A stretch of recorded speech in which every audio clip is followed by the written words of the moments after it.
The Winters veterinary clinic was still dark when Emma heard the growl low, vibrating through the hallway like distant thunder. She followed it to the recovery kennel, where the injured shepherd they'd named Ranger pressed his nose to the bars, eyes fixed on the forest beyond the window. He didn't bark, didn't whimper, just growled once, then went utterly still, as if listening to something she couldn't hear. Outside, moonlight stripped the pines to bone, and the wind carried the faintest smell of smoke. Emma's pulse quickened. She'd patched bullet wounds before, but never sensed dread radiate from an animal like heat.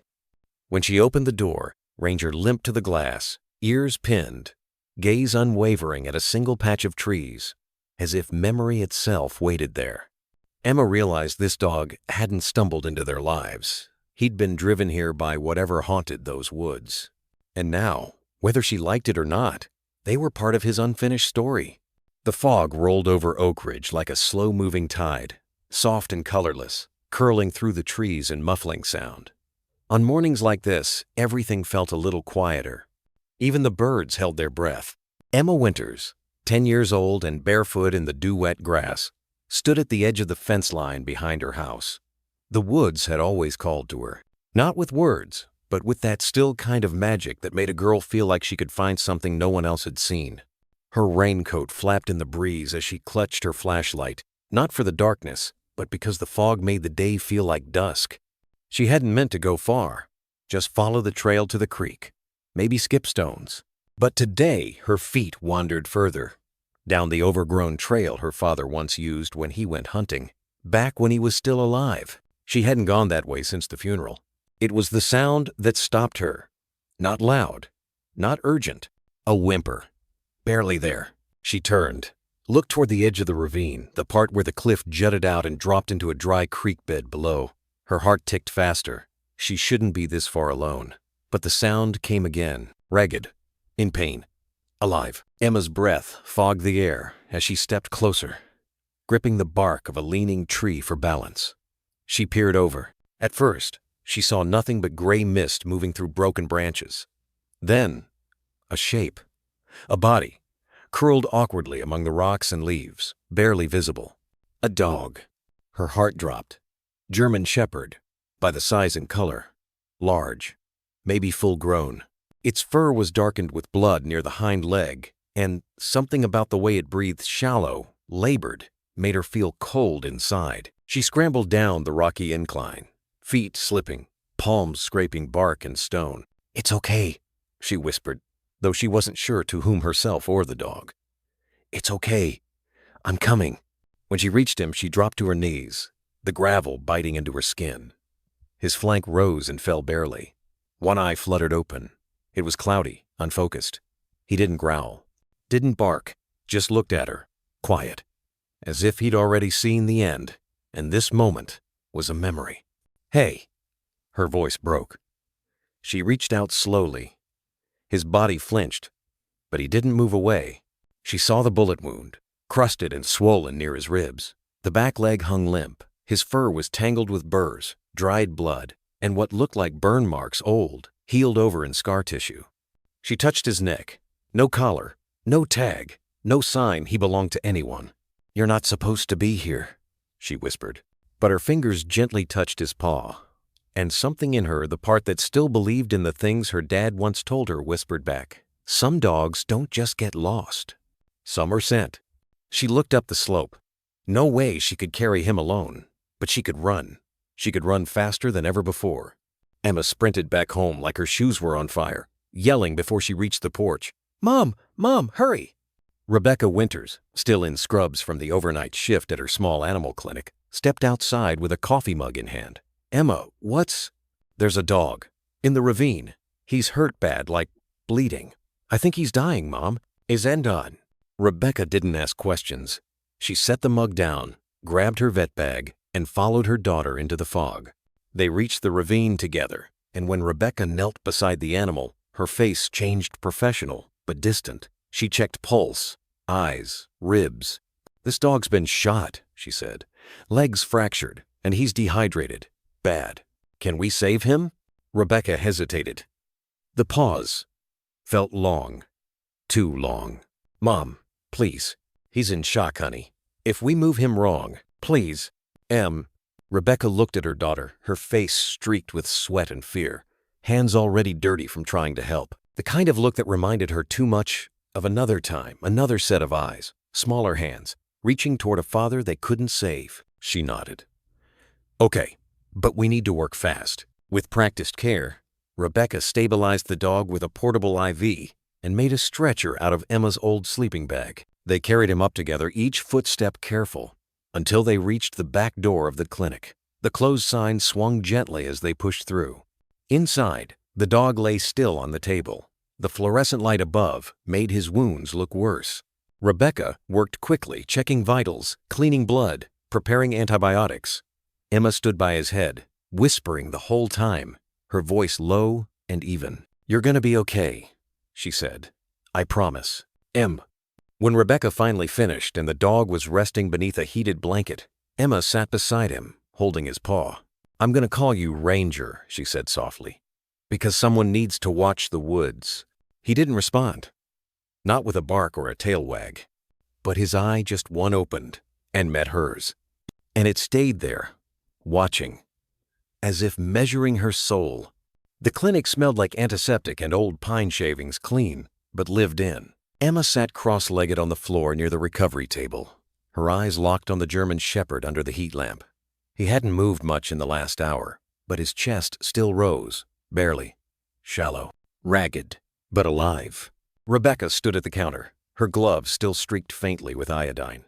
She'd done all she could: saline flush, painkillers, wrap the leg, stitch the wound, no microchip, no collar. And yet, there was something about this dog that unsettled her. Not because of the injuries she'd seen worse, but because of the silence. Most dogs whimpered, fought, responded to a soft voice or a treat. This one just watched. Rebecca glanced down at her daughter. "You know he's not out of the woods." Emma didn't look away from him. "I know. He could have died out there. If you hadn't heard him." "I did hear him." It wasn't defiance, just certainty. A quiet kind that didn't ask for permission to believe. She shifted closer, inch by inch, her palm resting just beside the dog's paw. "He's a fighter." Rebecca leaned on the counter and exhaled. She saw her husband's eyes in their daughter more and more lately, especially in the way Emma looked at the world, not as it was, but as it could be. If only someone was brave enough to believe in the impossible. "He needs a name," Emma whispered. Rebecca raised an eyebrow. "He's not ours. Still needs a name." The dog stirred, just barely. One ear twitched, Emma noticed. Her voice softened even more, as if she were offering a secret to the dark. "Ranger," she said. "That's what I'll call you." The eye opened again. Just one. It found hers and held. She smiled, even through the bruise-colored worry beneath her eyes. "Yeah, Ranger suits you." He didn't bark, didn't move, but he didn't look away either. Not once. The room dimmed as the afternoon light waned through the blinds. Rebecca dimmed the fluorescence overhead and stepped out to check on another patient, a tabby cat with a leg splint. That left Emma alone with Ranger. And the quiet, she folded her knees up to her chest and rested her chin on them. "You remind me of someone," she said, almost to herself. He didn't talk much either. Her gaze drifted to the old photo on the corkboard.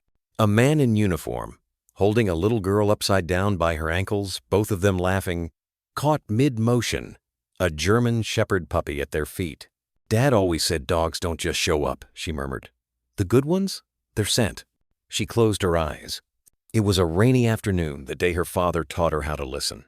Not just with her ears, but with her chest, with her breath. "You don't need to see a thing to know it's there," he'd said. They were sitting on the back porch, boots up on the railing, a steaming mug of cocoa between them. The forest beyond the fence had turned to mist. "You hear that?" he asked. She tilted her head. "I don't hear anything." "Exactly," he said, eyes twinkling. "That's when you know something's watching." He'd served overseas, places he never named. But he brought stories not of battles, but of dogs. One in particular. "Shadow," he'd whispered once. "She wasn't mine, but she saved me more times than I saved her." Emma had asked if dogs could be angels. Her dad just nodded and looked at the trees. Some dogs, he said, don't just protect. They remember. And they wait. A rustle snapped Emma back to the present. Ranger shifted. Not much. Just enough to stretch his uninjured paw forward until it touched the tip of her shoe. Emma looked down. The gesture wasn't accidental, not reflex. She lowered her hand, slowly, until her fingers brushed against his paw. He didn't pull away. I don't know where you came from, she said quietly. But you're not alone anymore. The hum of the heater filled the space between them. Then a whisper, not a word, not a sound, but a promise. Something passed between them in the hush. Something not even the strongest bark could say. Emma leaned forward until her forehead gently touched Ranger's. I swear, she breathed. Whatever happened to you, it ends here. I'll protect you now. And just for a moment, the faintest sound rose in the room. Not quite a growl, not quite a sigh, something in between. Ranger's breath brushing against her cheek. Steady, present. When Rebecca returned to the room, she found her daughter curled beside the recovery table, fast asleep, one hand still resting on the shepherd's paw. Ranger didn't move, but his eyes stayed open, watching her. Always watching. The old farmhouse creaked in the wind. It was just past midnight, and the world outside had gone still, that kind of stillness that only happened deep in the woods, long after the last truck passed on the county road and the owls had finished their rounds. Emma stirred under her blanket, half asleep, the sound of branches tapping against her window like hesitant fingers. The moonlight spilled across her bedroom floor in fractured beams, and somewhere in that pale silence, a sound broke the rhythm. Low, rasped, just once. A growl. Not loud, not menacing, but deliberate. Emma blinked. The room was cold, colder than it had been earlier. She sat up slowly, eyes adjusting to the dark. At the far end of the room, near the window, stood Ranger, perfectly still. He wasn't pacing or sniffing, just staring. His body tense, ears forward, tail lowered, one paw slightly lifted like a statue caught mid-thought. Ranger, she whispered. No response, not even a twitch of the ear. She climbed out of bed, barefoot against the cool wooden floor, and padded toward him. As she reached his side, she followed his gaze. The woods, the same ones that bordered the rear of their property, thick with birch and pine, untamed for decades. By day they were familiar, harmless, but by night they became something else, a mouth with no bottom. Shadows didn't move there. They waited. Ranger pressed his nose to the glass. His breath fogged the window slightly. Then growl. Low again. One note. A warning, but not of danger. A message. Emma's skin prickled. Not with fear, not exactly. It was something closer to recognition, like stepping into a room and feeling someone had just been there. She reached to open the window latch, but Ranger shifted, blocking her hand with his body. Not roughly, just enough to stop her. He turned, finally, and looked at her. Not at her, into her. And in that moment, it was like the world held its breath. When Emma was little, she used to believe animals had secret languages, not with words, but with looks and stillness. Her dad once told her, you can say more with silence than with 100 words. You just need someone who's willing to listen. Oh, right now, Ranger was asking her to listen. Emma crouched beside him, laying a hand gently on his shoulder. His muscles were tight, the fur slightly raised along his spine. I don't hear it, she whispered. Ranger didn't move. I don't see it either. Stillness. But I feel it. And she did. Something out there. Watching. Not threatening, not yet. But waiting. The kind of waiting that made your heart tighten even though nothing had happened. The silence outside grew thicker, like snow falling without sound. Even the trees seemed frozen. Down the hall, a floorboard creaked. Rebecca's bedroom door opened with a tired groan. She peeked in, voice hushed, hair tousled from sleep. You okay? Emma nodded. He's just awake. Rebecca's eyes met Ranger's.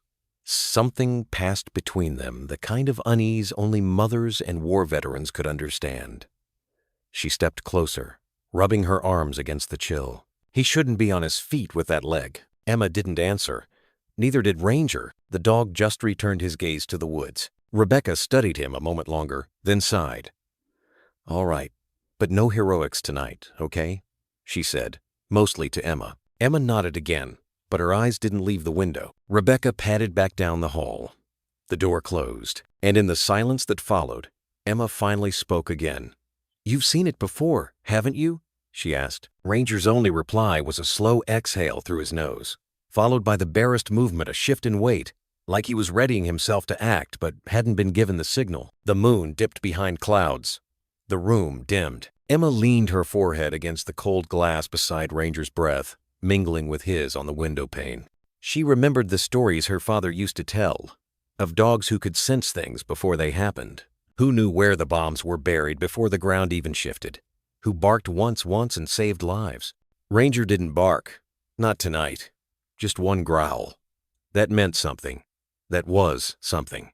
Emma reached slowly and touched the small patch of shaved fur above his shoulder where the bullet had entered days ago.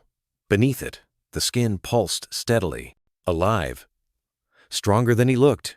"You were trained, weren't you?" she said softly. "Not just to fight, but to know, huh?" Ranger's tail didn't wag, but his breathing slowed, and that was enough for her. Later that night, Emma pulled her sleeping bag to the floor beside the window. Ranger lay beside her, close enough that she could hear the rhythm of his breath, feel the slow warmth radiating from his side.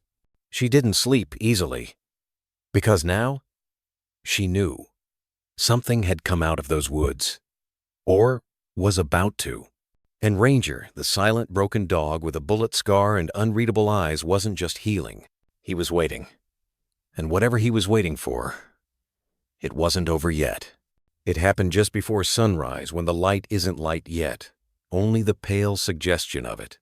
That in-between hour where even the birds hesitate. Emma Winters was deep in sleep, wrapped in dreams she wouldn't remember.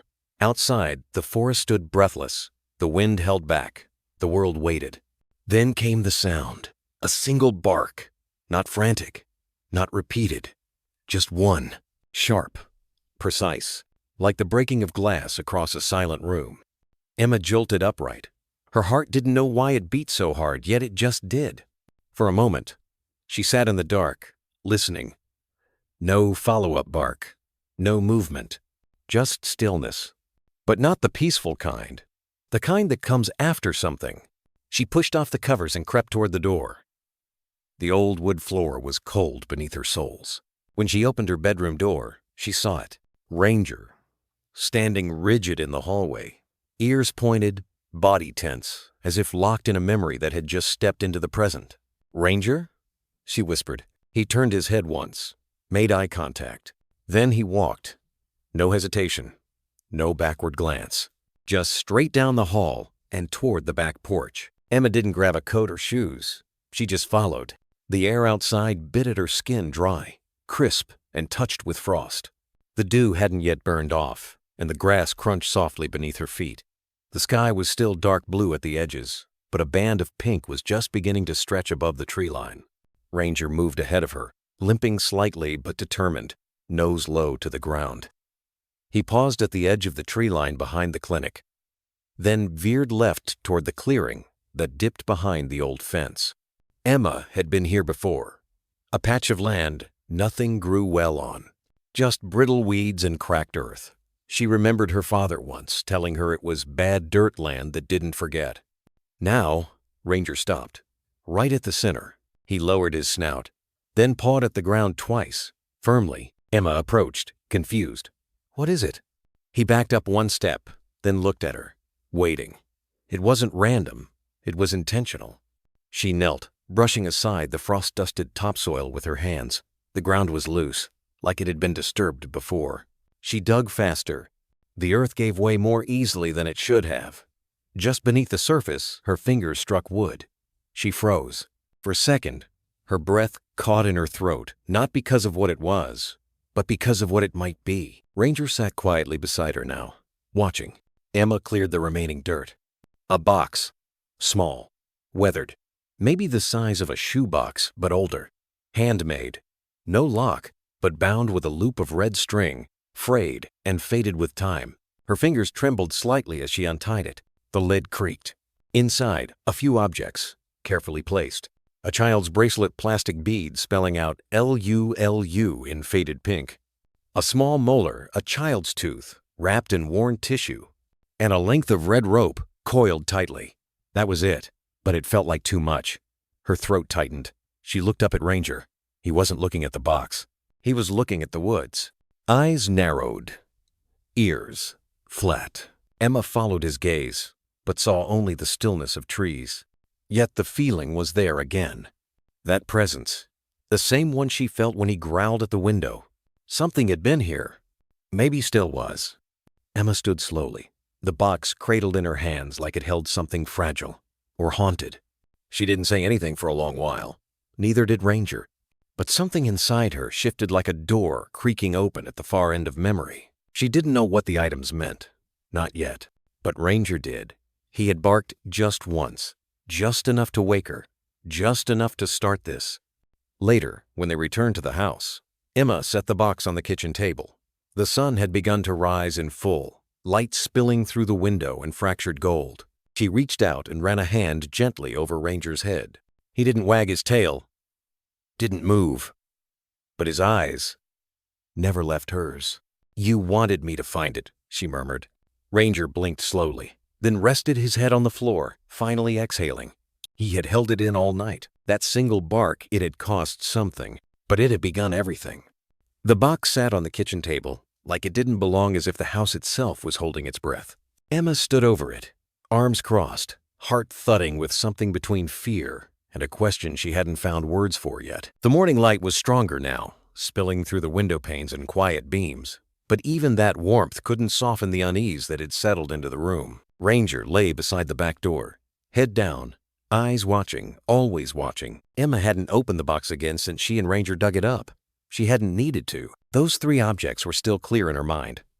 A bracelet with the name Lulu, a baby tooth, the tissue yellowed at the edges, a red rope, coiled like something waiting to snap. She ran a finger along the edge of the wooden lid. Footsteps sounded behind her. "You're up early," Rebecca said, stepping into the kitchen with a yawn. Her lab coat hung from her shoulders, coffee already in hand. She paused when she saw the box. "What's that?" Emma turned slowly. "Ranger found it." Rebecca raised an eyebrow. "Found it? In the dirt, near the back trail. He barked once, just once, and led me there." Rebecca set her coffee down, intrigued but skeptical. "And you just dug it up?" Emma didn't answer.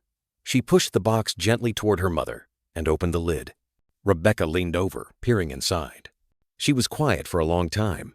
Then she reached in and lifted the bracelet. "Looks homemade. Probably plastic. Kids around here are always making these things." Emma said nothing. Rebecca picked up the tissue, unwrapped it halfway, then rewrapped it quickly. "A tooth? That's okay. A little creepy." She eyed the red rope last, didn't touch it. "I don't get it," Emma said, her voice soft but steady. "Who would bury these?" Rebecca exhaled slowly. "Honestly, probably just a couple of local kids being weird. Maybe a prank or some kind of backyard club. This isn't the first time someone's found buried junk in the woods." "It wasn't random," Emma whispered. "Sweetie," Rebecca began, her tone shifting to that calming cadence parents use when they're trying to reason with children. "You're just shaken up from the past few days. With your dad's anniversary last week, and then this injured dog showing up, it's a lot. You're trying to find meaning in everything right now." Emma stared down at the box, her jaw tight. "It's not in your head, Em," Rebecca added gently. "But it's also probably not what you think." Ranger shifted behind them. His claws tapped softly against the tile. Then he stood, and he started to tremble. At first it was subtle. A quiver in one leg, a twitch in the shoulder. Then his whole body began to shake, like something deep inside him was rattling loose. "Ranger?" Emma rushed to him. He didn't respond. His eyes were distant, glassy. His breath came faster. He backed into the corner near the back door and pressed himself there, as though trying to disappear into the wall. Rebecca moved closer, concern now replacing skepticism. "He's having a stress reaction. Severe." "What does that mean?" Emma knelt beside him, her hand hovering but not touching. "It means," Rebecca said softly, crouching down as well, "that whatever those objects are, They're not just buried junk. Ranger whimpered the first sound he'd made beyond that single bark. It was a low, fractured sound. Wounded. Familiar. A sound of remembering. Emma turned slowly to look at the box again. The bracelet. The tooth. The rope. "What if it's not a prank?" she said quietly. "What if someone buried it to forget?" Rebecca didn't answer right away. She stood, walked to the sink, and stared out the window toward the woods. The silence between mother and daughter hung heavy, thickened by something unspoken, something shared. Emma thought of her father again, of how he used to say, "Some dogs don't need commands, they just know." Ranger was one of them. He knew. He had brought her here. He had told her not with words, but with action, with a bark that cut through dreams and memory. And now, he was remembering something he couldn't unsee. Emma stood and walked slowly back to the box. She picked up the bracelet, L-U-Lu, spelled in faded pink and blue beads, and turned it in her palm. She didn't know Lulu, but Ranger might have, might still. That night, Emma placed the box back in her room, tucked beneath her bed. She didn't tell her mom, but she started writing names down kids who had gone missing from Oak Ridge. The local news archives were thin. Most were labeled runaways. But she knew. She felt it. And she didn't need proof to know the truth had already begun to surface. It was in Ranger's eyes, in the silence that followed a single bark, in the way the earth gave up its secrets when a dog pointed at it, not by chance, but by memory. The clinic lights hummed softly, casting pale reflections across the tiled floor. It was after closing, and the world outside had faded into a deep shade of violet, the kind of quiet that feels like waiting. Ranger lay still on the exam table, eyes following Emma as she moved about the room. He didn't flinch, didn't growl, but he didn't blink either. Rebecca stood over him with her stethoscope, brow furrowed. "You sure he's okay with this?" she asked. Emma nodded. "He trusts me now, I think." Rebecca gave a half smile, the kind that held both doubt and reluctant admiration. Then she slipped on gloves and began her inspection. Hands practiced, movements gentle. Ranger didn't move. She started at the shoulders, checking muscle tone, scar tissue. That's when she paused. "What is it?" Emma asked. Rebecca gently parted a patch of fur near his rib cage. Underneath, crisscrossed in patterns, too deliberate to be accidental, were old scars. Faint, healed over but unmistakably patterned. "Grid burns," Rebecca murmured. "From hot plates, or electric grids. Controlled, repetitive. This wasn't an accident." Emma stepped closer, heart climbing. Rebecca moved to the hindquarters, tracing another scar, then gently lifted a hind leg. "Broken. Healed wrong. Could have been blunt trauma, maybe during training. But it wasn't treated properly. No cast. No surgery." Ranger shifted, letting out a soft breath, not pain, but memory. "What kind of training does that?" Emma whispered. Rebecca didn't answer. She moved to the ears. With gloved fingers, she gently folded back the tip of Ranger's left ear. And there it was. Inside the skin, barely visible beneath the thin fur, was a small black tattoo. Numbers. Faded, but there. K9, -014. Emma's breath hitched. "What does it mean?" Rebecca checked the other ear. Another mark. This one a triangle with a slash through it. "Foreign. Sharp-edged. I've only seen something like this once," Rebecca said softly. "When your dad showed me pictures of classified training units canines used in off-the-book operations, the kind that don't show up in military records." Emma swallowed. Her hands trembled slightly. "He was trained," she said, voice low. "Trained harder than any dog should have been." Rebecca nodded, still staring at the numbers like they might rearrange into something easier to believe. Ranger finally looked away, as if exhausted from being known. Emma took a step closer. He didn't pull back. "You carried something for a long time, didn't you?" she said, kneeling down so their eyes were level. "Something nobody should have asked you to." Her voice didn't shake, but something inside her did. She reached out slowly. No sudden movement, no command, just presence. And Ranger didn't flinch. His body remained still, but his eyes softened. A quiet flicker, like a match catching light in a damp room. Emma wrapped her arms around him. For the first time, he let her. She buried her face in the thick fur at his neck and closed her eyes, not crying, not speaking, just being with him. It wasn't just comfort, it was recognition. He'd been touched 1,000 times by people wearing gloves, giving orders, demanding obedience. But this was different. This was human, honest, free of expectation. Rebecca watched from a distance, hands folded in front of her, lips pressed tight. "He was never just a stray," she murmured. "This dog's been through hell." Emma pulled back just enough to see Ranger's face again. "Maybe that's why he found us," she said. "Because he knows how to survive it." The lights above buzzed faintly, casting soft shadows across the room. Ranger's eyes, one slightly cloudy from age or trauma, reflected the glow. Emma looked at the faded tattoo once more. "K9-014, she whispered. "That's not your name." She rested her hand gently on his head. "Your name is Ranger." That night, as the wind brushed through the pine trees outside, Emma placed a folded blanket near the side of her bed. Ranger didn't take it. Instead, he climbed slowly, stiffly, onto the rug beside her nightstand, a place of proximity, not distance. As she reached out her hand, he rested his head on her wrist. Neither of them said a word. But some things don't need words.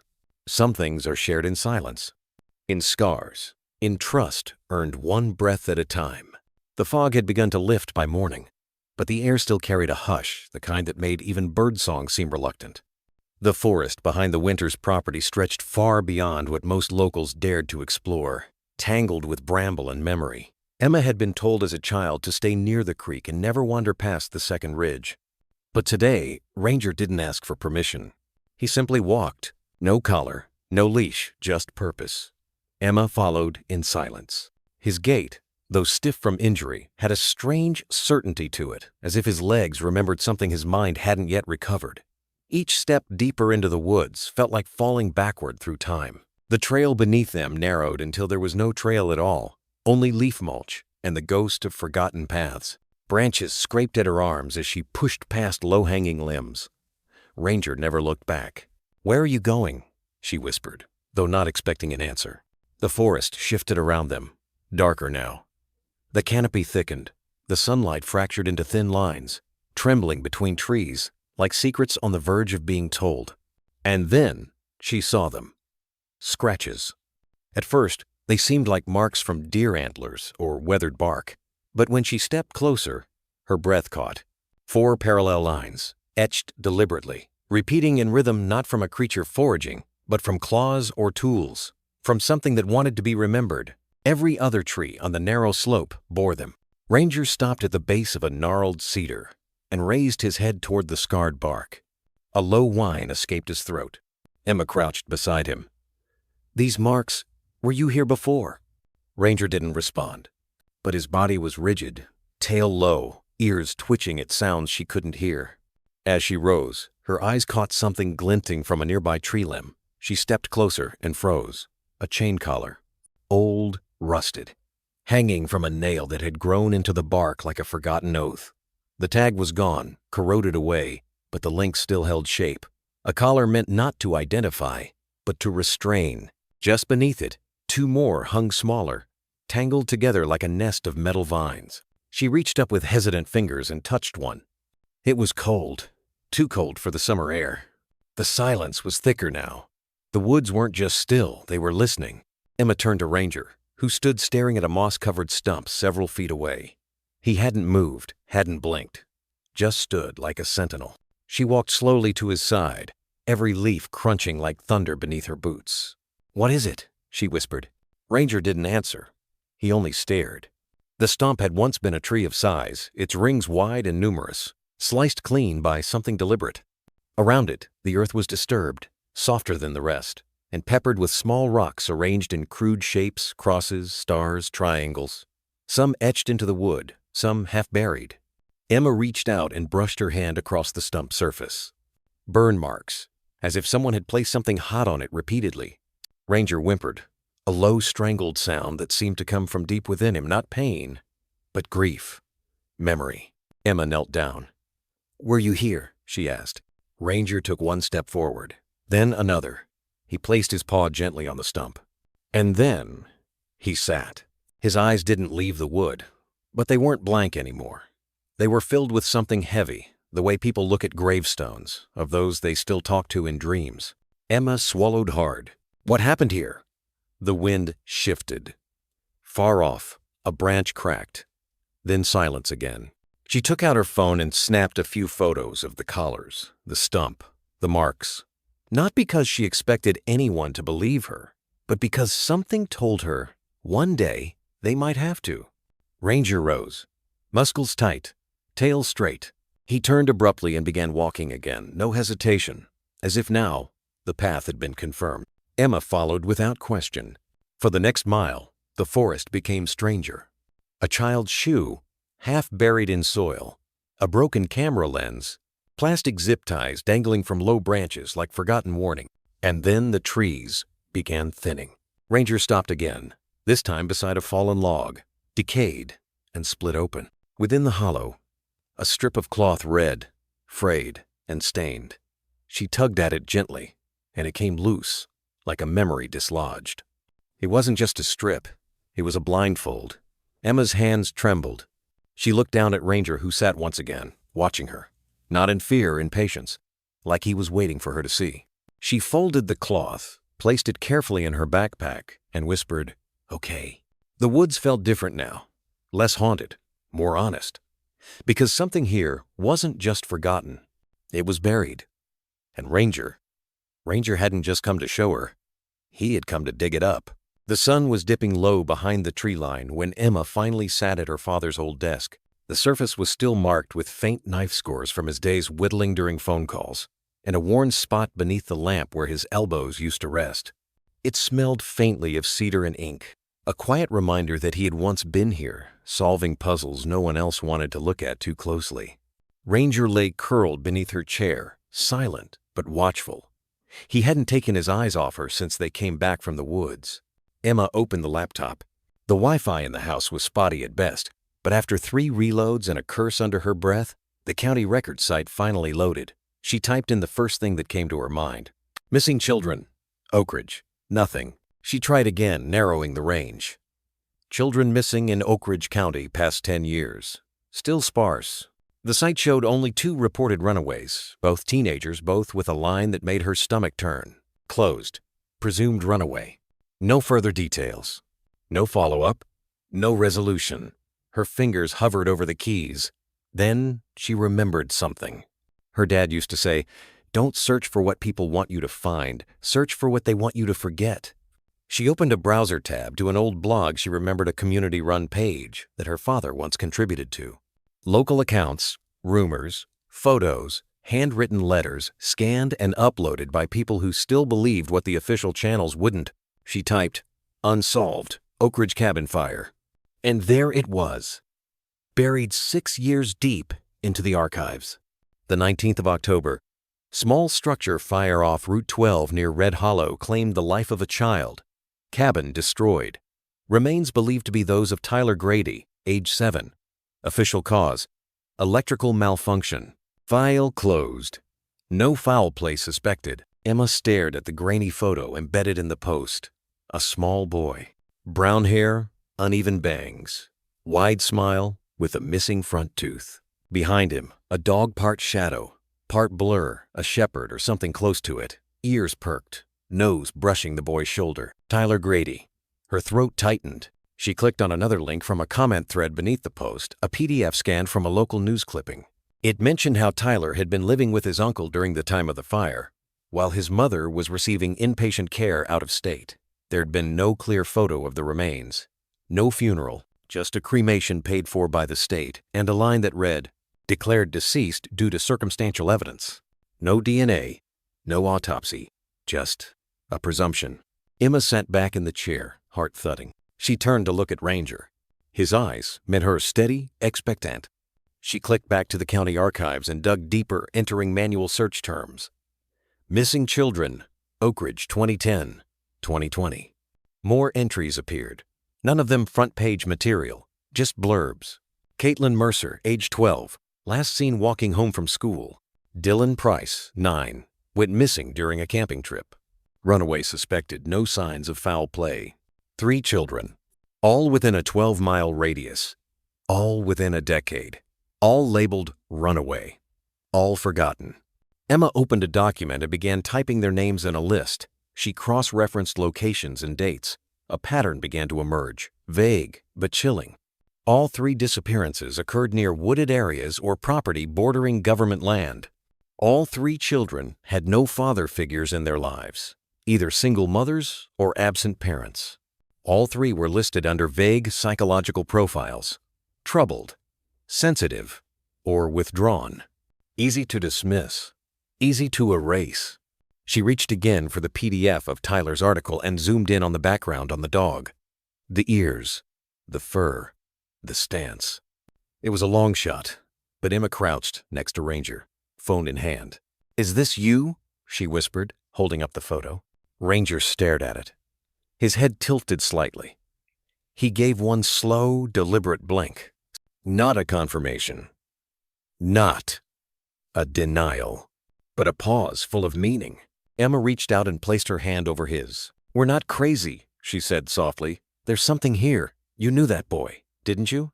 Ranger didn't move, but his body tensed, not in fear, in memory, in pain. She reached for her notebook and wrote out the names again, slower this time, then underlined one in thick black ink: Tyler Grady.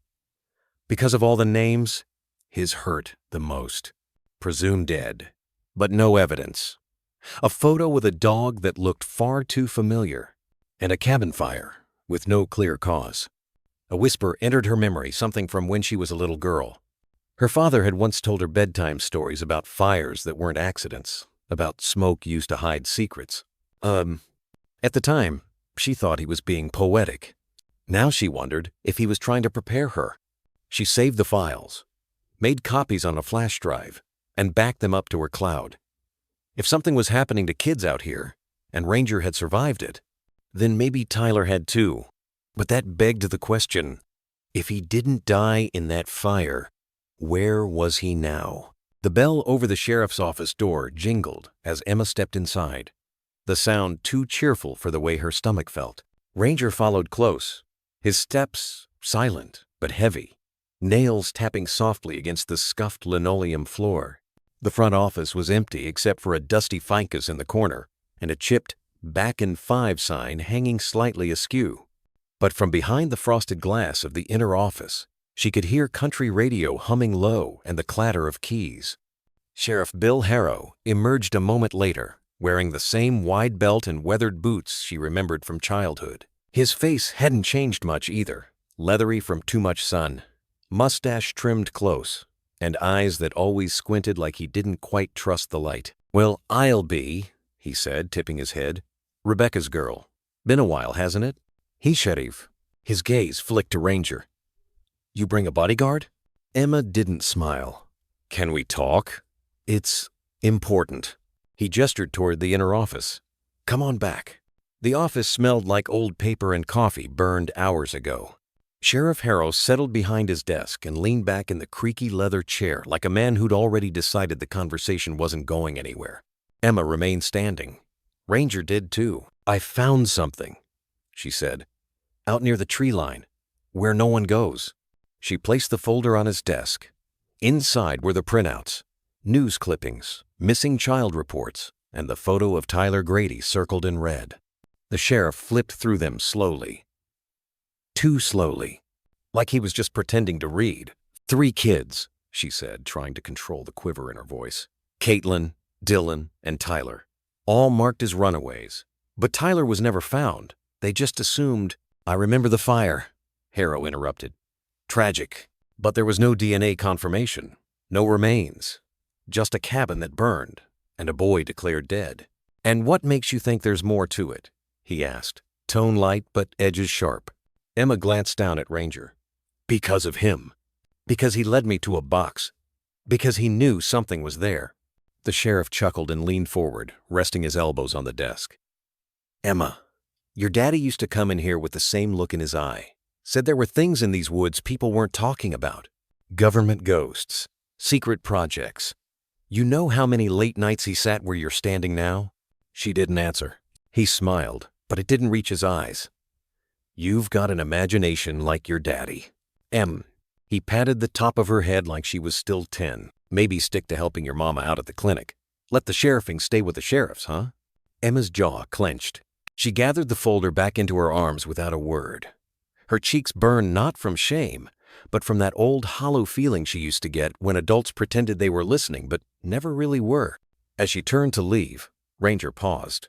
His body stiffened near the door. Then, as Emma reached for the knob, the sound came low and raw, rising from the back of his throat. A growl. It wasn't loud, but it was deep, directed not at the sheriff, but at the patrol car parked just outside the window. Emma glanced back. "Ranger," she whispered, tugging gently at his collar. But he didn't move. He kept his eyes locked on that car, a black SUV with tinted windows, government tags, and the faint outline of an old sticker peeled away from the rear bumper. The kind of vehicle not usually assigned to a sleepy town sheriff. Sheriff Harrow rose slowly. "You might want to get that mutt looked at. Could be nerves." Emma didn't reply. She opened the door, and Ranger finally moved, but only when she did. Outside, the sun had begun to fade behind the hills. The shadows were longer now, stretched across the lot like something waiting to be named. Emma stood by the SUV and ran her hand along the door. "Why does he hate this car?" she asked under her breath.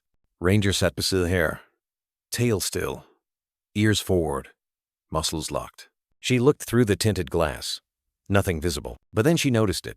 A faint mark on the handle, almost rubbed away. A triangle with a slash. The same symbol tattooed inside Ranger's ear. Emma's blood ran cold. Later that night, she sat on her bed, folder spread before her, fingers tracing the faded images again. "He knew," she whispered. The sheriff knew something. Ranger lay beside her, eyes open, ears twitching at the sound of every creak and moan of the old farmhouse settling. Emma stared at the symbol sketched in her notebook. What was once a vague suspicion had turned into something colder, more certain. Someone had lied. Someone was still lying. And Ranger? He wasn't just remembering. He was warning. The morning broke over Oak Ridge with a haze that clung to the windows like memory. Emma sat on the porch steps, brushing her fingers absently through Ranger's thick coat as he lay beside her. The world felt heavier now, not with fear exactly, but with a question too big to hold alone. She leaned forward, tugging at the old leather collar around Ranger's neck. Something had been bothering her, a tiny glint she'd caught in the metal buckle the night before, just under the loop where the tag used to hang. She tilted the collar toward the light. There it was, etched so faint it nearly disappeared under rust. K 9-312, AAE, a serial number, she was sure of it. Not a manufacturer's stamp, something older, official. "Mom," she called, her voice quieter than she meant it to be. "Can you look at this?" Rebecca wiped her hands on a towel as she stepped outside. Her eyes had the same dark crescents under them that they always did after a night filled with too much coffee and not enough sleep. Emma handed her the collar. Rebecca studied it, brows furrowing. "This isn't a vet ID. Or a chip code," she murmured. Emma waited. Her mother hesitated, then turned, walking back inside, not saying a word. In the kitchen, Rebecca opened the old tin box beneath the sink, the one marked tools, but filled with things that had nothing to do with hammers or wrenches. She pulled out a leather-bound address book and a phone with no SIM card. Emma followed quietly, her pulse quickening. "I didn't think I'd ever use this again," Rebecca said, more to herself than anyone else. She flipped to the last page. A name scribbled in faded blue ink. M. Callahan, Fort Edgewood. 10 minutes later, the old phone rang once, then again, a third time. Emma could hear someone breathe on the other end before a gravel-soft voice came through. "Who gave you this number?" Rebecca's voice was steady. "Becky Morrow, from the old base clinic. I'm Tom's widow." "A pause." "I remember Tom," the man finally said. "What do you need?" She read off the number. K 9-312. "Ray," she repeated. Silence stretched so long, Emma thought the call had dropped. Then, "Where did you see that?" "It's engraved inside a collar," she replied. "My daughter found a German shepherd. Dog has scars, training, doesn't respond to basic commands. But he's different." More silence. Then, the man spoke low. "That tag belongs to a dog from Ray Regional Assets Enforcement. Used to be government adjacent, but after 2012, Things got quiet, shifted into private ops. No transparency, no FOIA. Can you trace it? Not cleanly, he said. They wiped all external access after that thing in Nevada. But I'll try backdoor protocols. Give me a day. Thank you. Tom was a good man, the voice added before the line went dead. That night, the call came again. Rebecca answered in the hallway, away from Emma's ears, but Ranger heard it. He rose from his place under the table and stared through the crack in the door as if he understood every syllable. Emma joined her mom as she hung up. Well? She asked. Rebecca looked pale. He found it. There was a database fragment. Not much, but enough to match the collar. Emma's breath caught. And? The dog. Your dog. His original designation was RAE-3, part of a K-9 unit attached to a private security contractor. But that unit doesn't exist anymore. On paper, it was dissolved 5 years ago. What happened to them? Rebecca hesitated. They were assigned to something classified overseas. When the operation collapsed, the team was disbanded. Most of the dogs were presumed lost or destroyed. Emma stepped back like she'd been struck. Destroyed? They were considered assets, Emma. Not pets, not officers, just tools. She shook her head. But he's alive. He remembers. Rebecca's voice trembled. That's the part I don't understand. How did he survive? And why here? Why now? Emma looked at Ranger. He sat by the doorway, his eyes like burnt gold, flickering with something ancient and knowing. He's not just here by accident, she whispered. He came back for something. Rebecca set the collar down on the table. Emma turned it over again, fingers trembling. What's Ray? She asked. Really? Her mother's voice was barely audible. It stood for something once. Then it became something else. Regional Asset Enforcement was the nice version.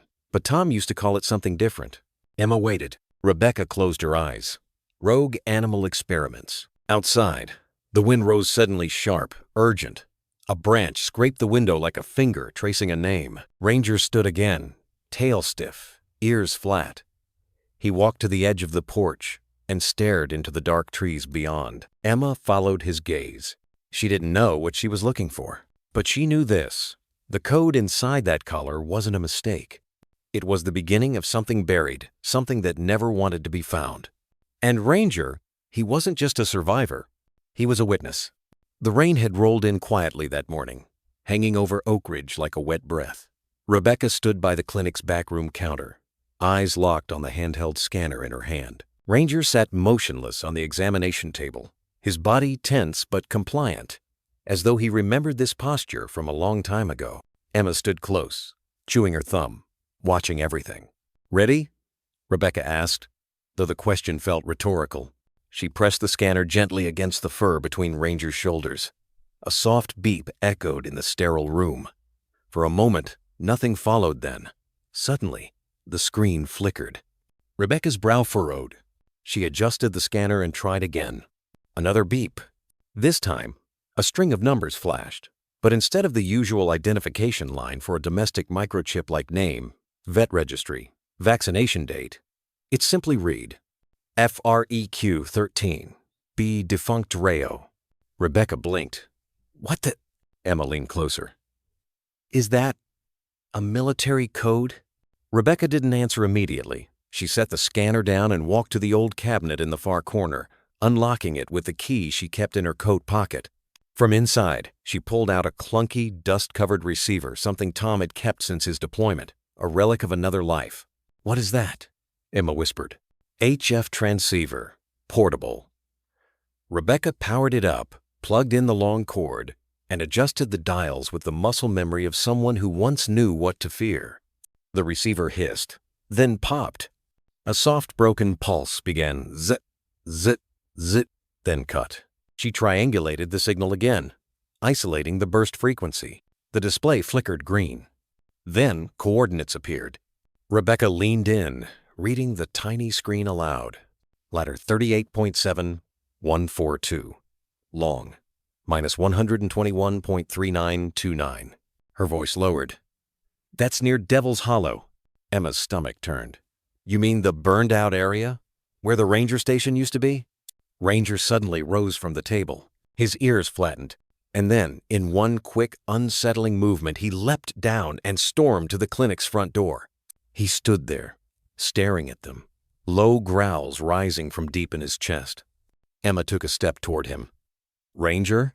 He didn't look at her. His body was rigid, tail low, eyes burning toward the woods outside. Then, with a guttural growl, he scratched the door. Once, twice, then again, frantic. Claw marks echoed like chalk on stone. Emma's breath caught. He knows that name. Rebecca stood frozen, still gripping the receiver. "Not just the name," she murmured. "The place." Ranger turned to look at Emma, and for a fleeting second, something flickered in his gaze, not just urgency, but fear. Old fear, the kind buried so deep it took scent and sound to awaken. They didn't drive there. Not yet. Instead, Rebecca printed a map from the old office printer. She circled the coordinates and pulled up satellite images on her laptop. Images of a forest scarred by fire nearly a decade ago. Only foundations remained, surrounded by charred trees and a chain-link fence long collapsed. Emma stared at the photo. Why would a military signal come from an abandoned ranger station? "It wouldn't," her mother said, voice low. "Not unless someone repurposed it." "For what?" Rebecca looked away. "We don't know who was really behind RAE, what they were doing. Only that your father mentioned Devil's Hollow once." Emma turned sharply. "He did?" Rebecca nodded. "In passing. Said there were things happening in the woods no one talked about. Said if he ever disappeared, not to trust a badge without a name." Later that evening, Emma sat on the porch with Ranger's head resting on her lap. The storm had passed, leaving the air smelling of ash and cedar. "Do you remember it?" she whispered to him. Ranger didn't move, but his tail thudded once, slowly, as if to answer not with joy, but with recognition. Emma looked out into the dark tree line beyond their property, where the map said Devil's Hollow waited. "You want to go back, don't you?" she murmured. Ranger lifted his head and stared at her, not blinking, not turning away. She could feel it something more than instinct, something older than memory. A vow, maybe, or a promise that hadn't been fulfilled. The old GPS unit still smelled faintly of oil and sun-bleached canvas. Emma held it in her palms like a relic, the cracked rubber casing worn soft by time and use. Her father's name, Thomas Grady, was still carved into the back with the tip of a knife. The etching faded but not forgotten. She powered it on, the screen flickering to life with a warm green glow, pixelated and unhurried. A loading bar crept across like a heartbeat, too tired to beat fast. Ranger sat beside her, tail brushing the wooden floor of the porch, ears forward like he was reading every movement. Emma typed in the coordinates from the chip, 38.7142, minus 121.3929. A pause. Then the unit blinked. A line appeared. "No labels, no roads, no trails." Just a thin, jagged pulse of direction, a black artery winding deep into the woods beyond the known grid. She frowned. "There's no trail name." Rebecca leaned over her shoulder, coffee mug forgotten in her hand. Her voice came soft but firm. "That's because it's not supposed to be there." Emma looked up. "What do you mean?" Rebecca straightened, arms crossed. The lines in her face deepened with something heavier than concern, something closer to warning. "That place, Devil's Hollow, it's not on maps because someone doesn't want it to be. And if something doesn't want to be found, maybe there's a reason." Emma hesitated. "But this is real. The coordinates exist.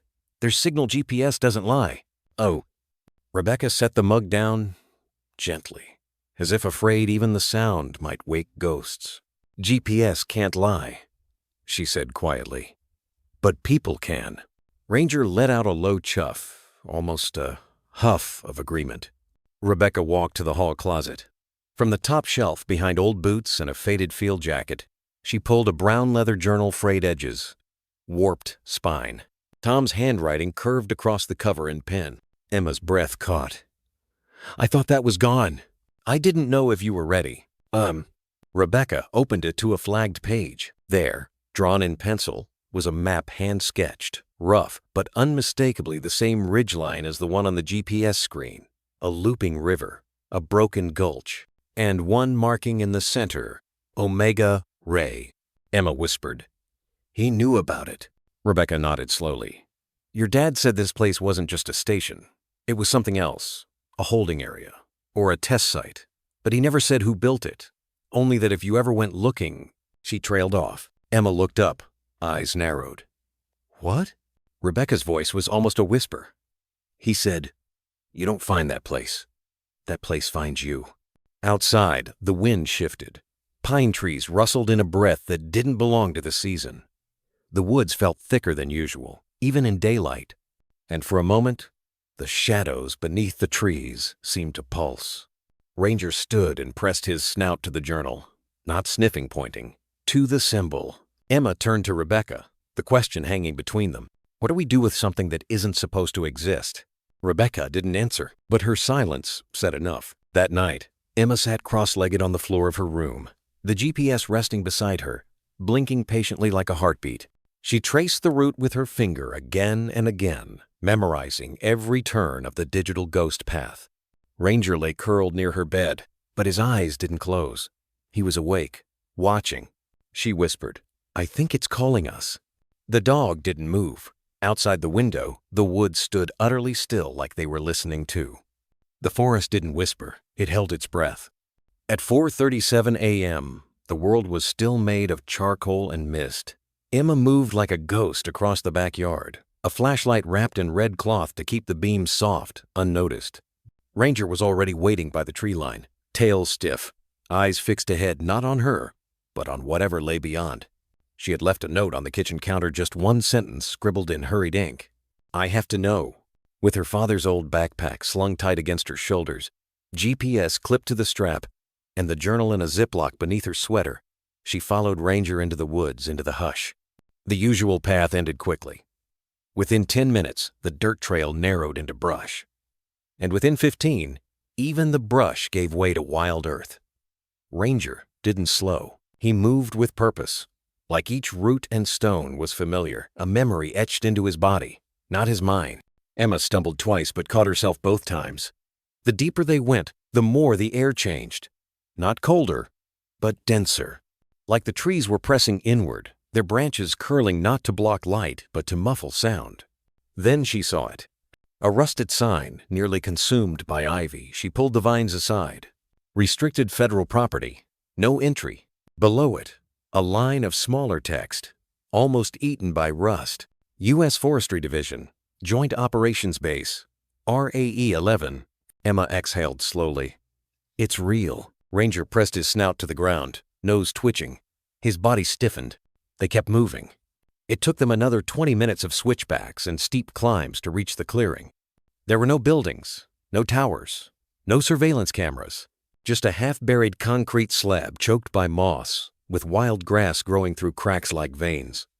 At the far end, nestled beneath a collapsed tree trunk, was a hatch.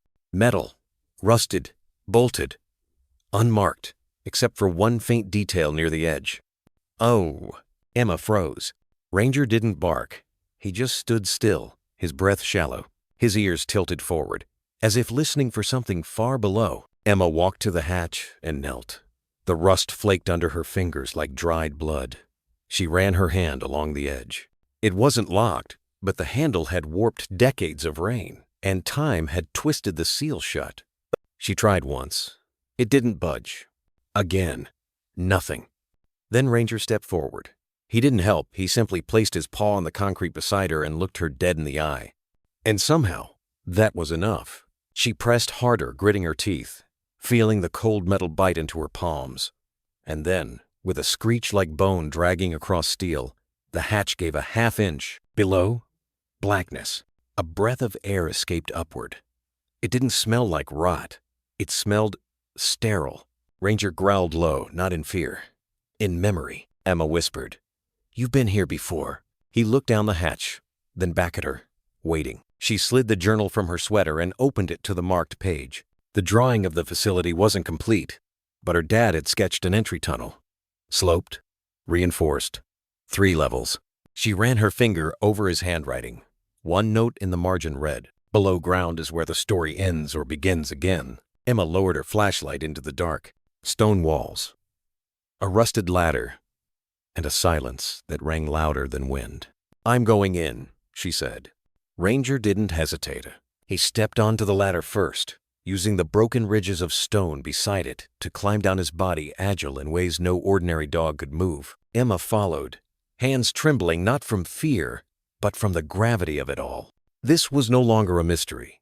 This was history, buried, denied, and somehow waiting for her. They reached the bottom. A corridor stretched ahead, tiled floor cracked in places, moss licking the corners. Pipes ran along the ceiling, dry and rusted. A row of old light fixtures lined the wall, each one shattered or dark. But further down, in the distance, one light flickered. Just once. Emma's breath caught. She whispered, "Is someone still here?" Ranger didn't answer. He only moved forward, quiet, precise. She followed. The corridor ended in silence, but not stillness. Emma stepped carefully over cracked tile, her breath fogging in the stale air. The flashlight's beam shook slightly in her hands. Not from fear, not exactly, but from something older, deeper. That quiet intuition that she was walking into a space where pain still lived in the walls. Ranger stopped at a heavy steel door, its hinges rusted, paint peeled to the bone. He didn't bark, he didn't growl. He whined low and strained, like memory had punched him in the gut. Emma put her hand to the door. It wasn't locked. With a slow creak, it opened inward. The room was large, about the size of her high school gymnasium, but felt colder than anything above ground. The flashlight cut through layers of dust, dancing across the remnants of a space that should never have existed. The first thing she saw were shoes, tiny ones. Dozens of them, scattered across the floor, mud-caked, some torn, some still tied neatly as if placed in rows once.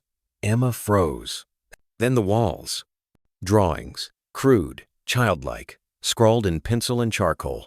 Stick figures, houses, some with dogs, others with helicopters overhead. Some pages were taped, others carved directly into concrete with something sharp.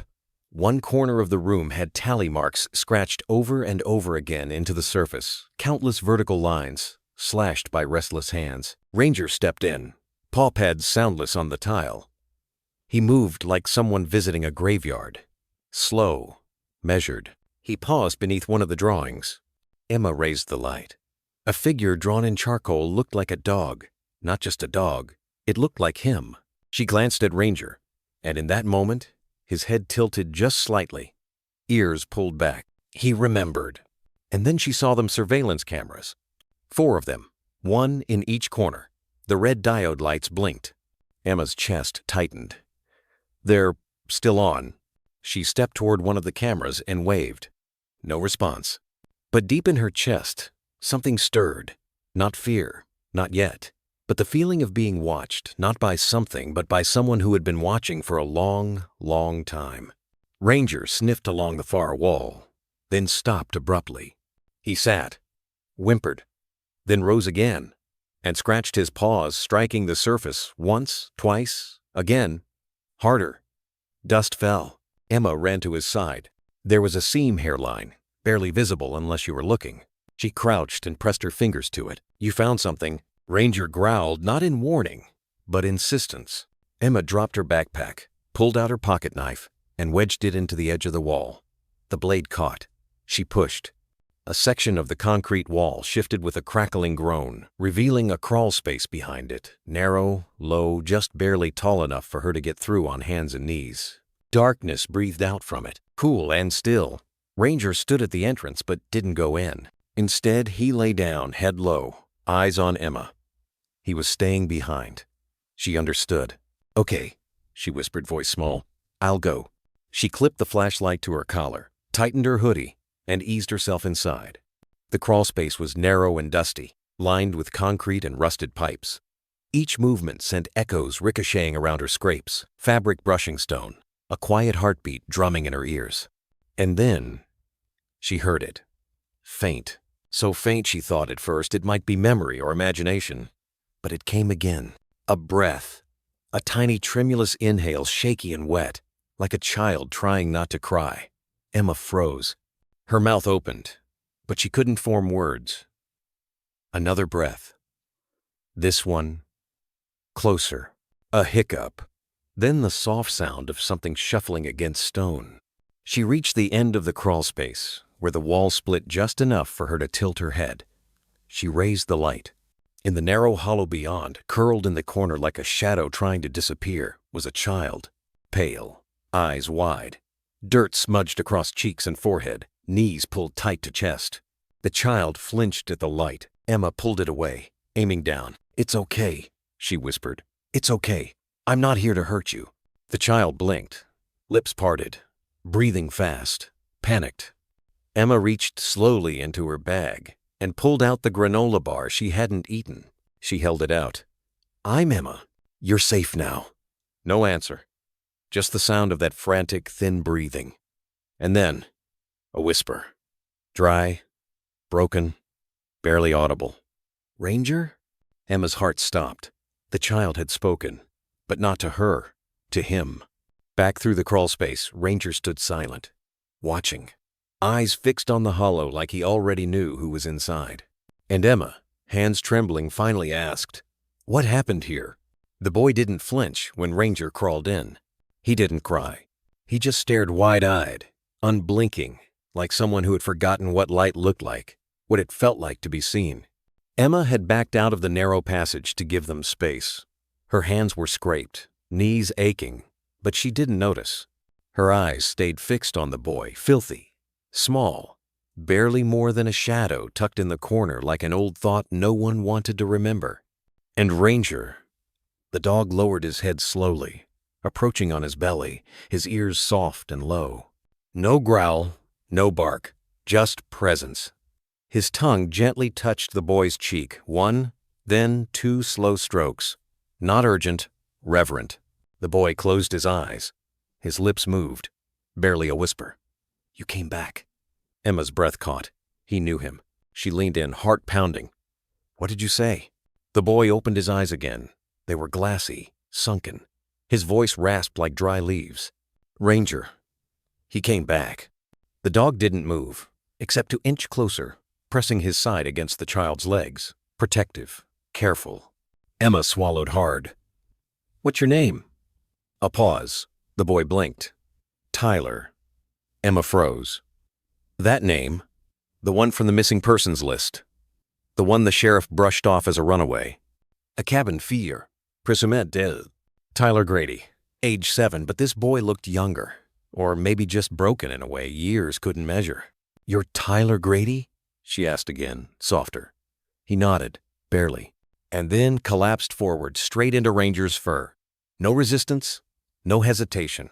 Like he had been holding out for this moment. Like this was the only thread left holding him to the world. Emma rushed forward, catching him before he hit the floor fully. His skin was cold, his breath shallow. "Mom!" she yelled, her voice echoing through the bunker. But no one heard. It was just her. She tugged off her jacket and wrapped it around his thin frame, glancing around the bunker like it might give her a solution. A miracle. There was nothing. Just stone and silence. Ranger nudged the boy gently, whining once, then licked his ear. Tyler let out a small, broken sound. Not pain, something older. Relief, maybe. Emma crouched beside them, voice cracking. "What happened to you?" Tyler didn't answer. Instead, his hand, trembling and feather-light, found Ranger's neck, burying into the thick fur, like someone clinging to a lifeline. Emma's eyes filled. "He's real," Tyler whispered. She blinked. "What?" "He's real," he repeated. "They said he didn't make it, but he did. He did." Ranger whined and licked his cheek again, tail wagging just once, slow. Emma brushed hair from Tyler's face. His cheeks were hollow and his arms too thin. Dirt caked his fingers, and his wrists had red, rubbed skin like they'd once worn cuffs. But in his expression, in that tiny flicker of recognition, there was still hope. "I'm gonna get you out," she said, voice low and firm. "I promise." Tyler blinked a hair. "You're his girl." "His girl?" The one he kept waiting for. The one in the picture. Emma's spine straightened. "What picture?" Tyler motioned weakly toward a small tin box near the far wall.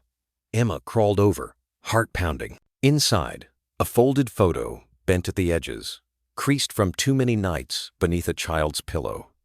It was Emma, years ago, holding her late father's hand, and beside them, a much younger Ranger, no scars, no tattoos, no burn marks, just a leash and a tail held high.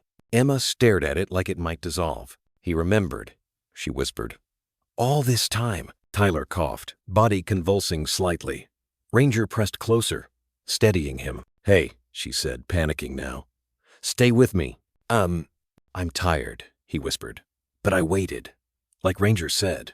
Wait long enough. Someone comes. She touched his hand. And I did. I'm here now. Tyler's breathing slowed. Emma checked his pulse faint, but there. She stood, wrapping his tiny body into the jacket more securely. Then turned to Ranger. Can you help me get him out? The dog responded not with a bark, but with movement stepping ahead, checking the crawl space. Tail alert, but still. Together, they moved Emma, crawling with Tyler, cradled close. Ranger leading just ahead, pausing when she needed time, nudging her when she faltered. Back into the bunker. Back toward the rising sun. And as they emerged from that hidden hollow beneath Devil's Hollow, Emma whispered to herself, to the trees, to fate. They buried you, Tyler. But you weren't gone. You were just waiting to be found. The sky was just beginning to pale with the soft hush of dawn when Emma hoisted Tyler onto her back. He was feather-light, and that terrified her more than anything else. A child his age shouldn't weigh less than her backpack. But he clung to her like something that remembered how to hope. Ranger led the way, his pace careful, his eyes scanning every shadow between the trees. His ears were back, not in fear, but focus. They moved fast, retracing the hidden trail through Devil's Hollow. Vines scraped Emma's arms. The forest, once silent, now hummed with a low tension. It felt like the trees were holding their breath. Almost there, Emma whispered to Tyler, more for herself than him. We're almost out. But then a sudden, high-pitched whir sliced through the air like a wasp scream. Ranger froze mid-step. Emma ducked instinctively, clutching Tyler tight as a sleek black shape zipped above the trees, a drone. Small but fast, blinking red as it hovered. Ranger snarled. The drone rotated toward them. A camera lens gleamed. Emma's blood ran cold. It's watching us. Before she could move, Ranger leapt a blur of fur and muscle straight into the air. His jaws snapped around one of the drone's rotor arms with a vicious crunch. The machine veered wildly, spiraling. Emma shielded Tyler as it crashed into the underbrush with a hiss of sparks and smoke. Ranger growled low, stepping over the wreckage, nose twitching. Emma stared at him. How did you? Ranger didn't answer. Just turned back to the trail urgency in every line of his body. We've got to go, Emma breathed and started running. She didn't ask how a regular dog could track and time a strike on an aerial drone. She didn't need to anymore. They were halfway down the dirt road skirting the forest edge when Emma heard it. Gravel shifting. Tires. Slow and deliberate, like someone didn't want to be heard, but didn't care if they were seen. She glanced over her shoulder and stopped in her tracks. An old matte green truck had emerged from the trees behind them. No license plates, no markings. Just a driver she couldn't make out behind a dark windshield. It was moving at a crawl. Watching. Run, she said, her voice raw. Ranger was already ahead of her, doubling back to nudge her forward.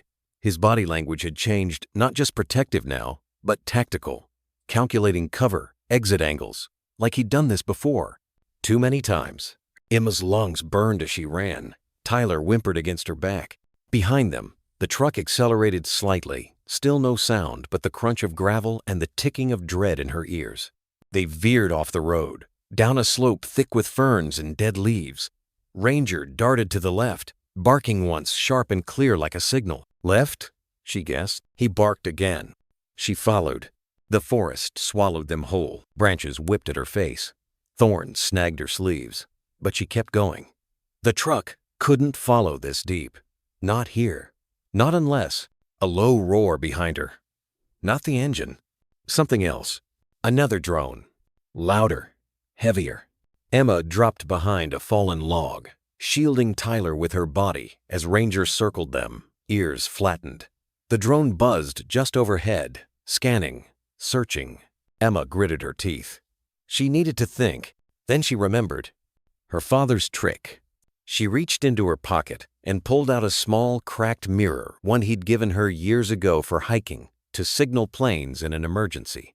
She angled it toward the drone's lens, the morning sun finally rising enough to catch the glass. The reflection flared. The drone faltered, blinded momentarily. Ranger didn't wait.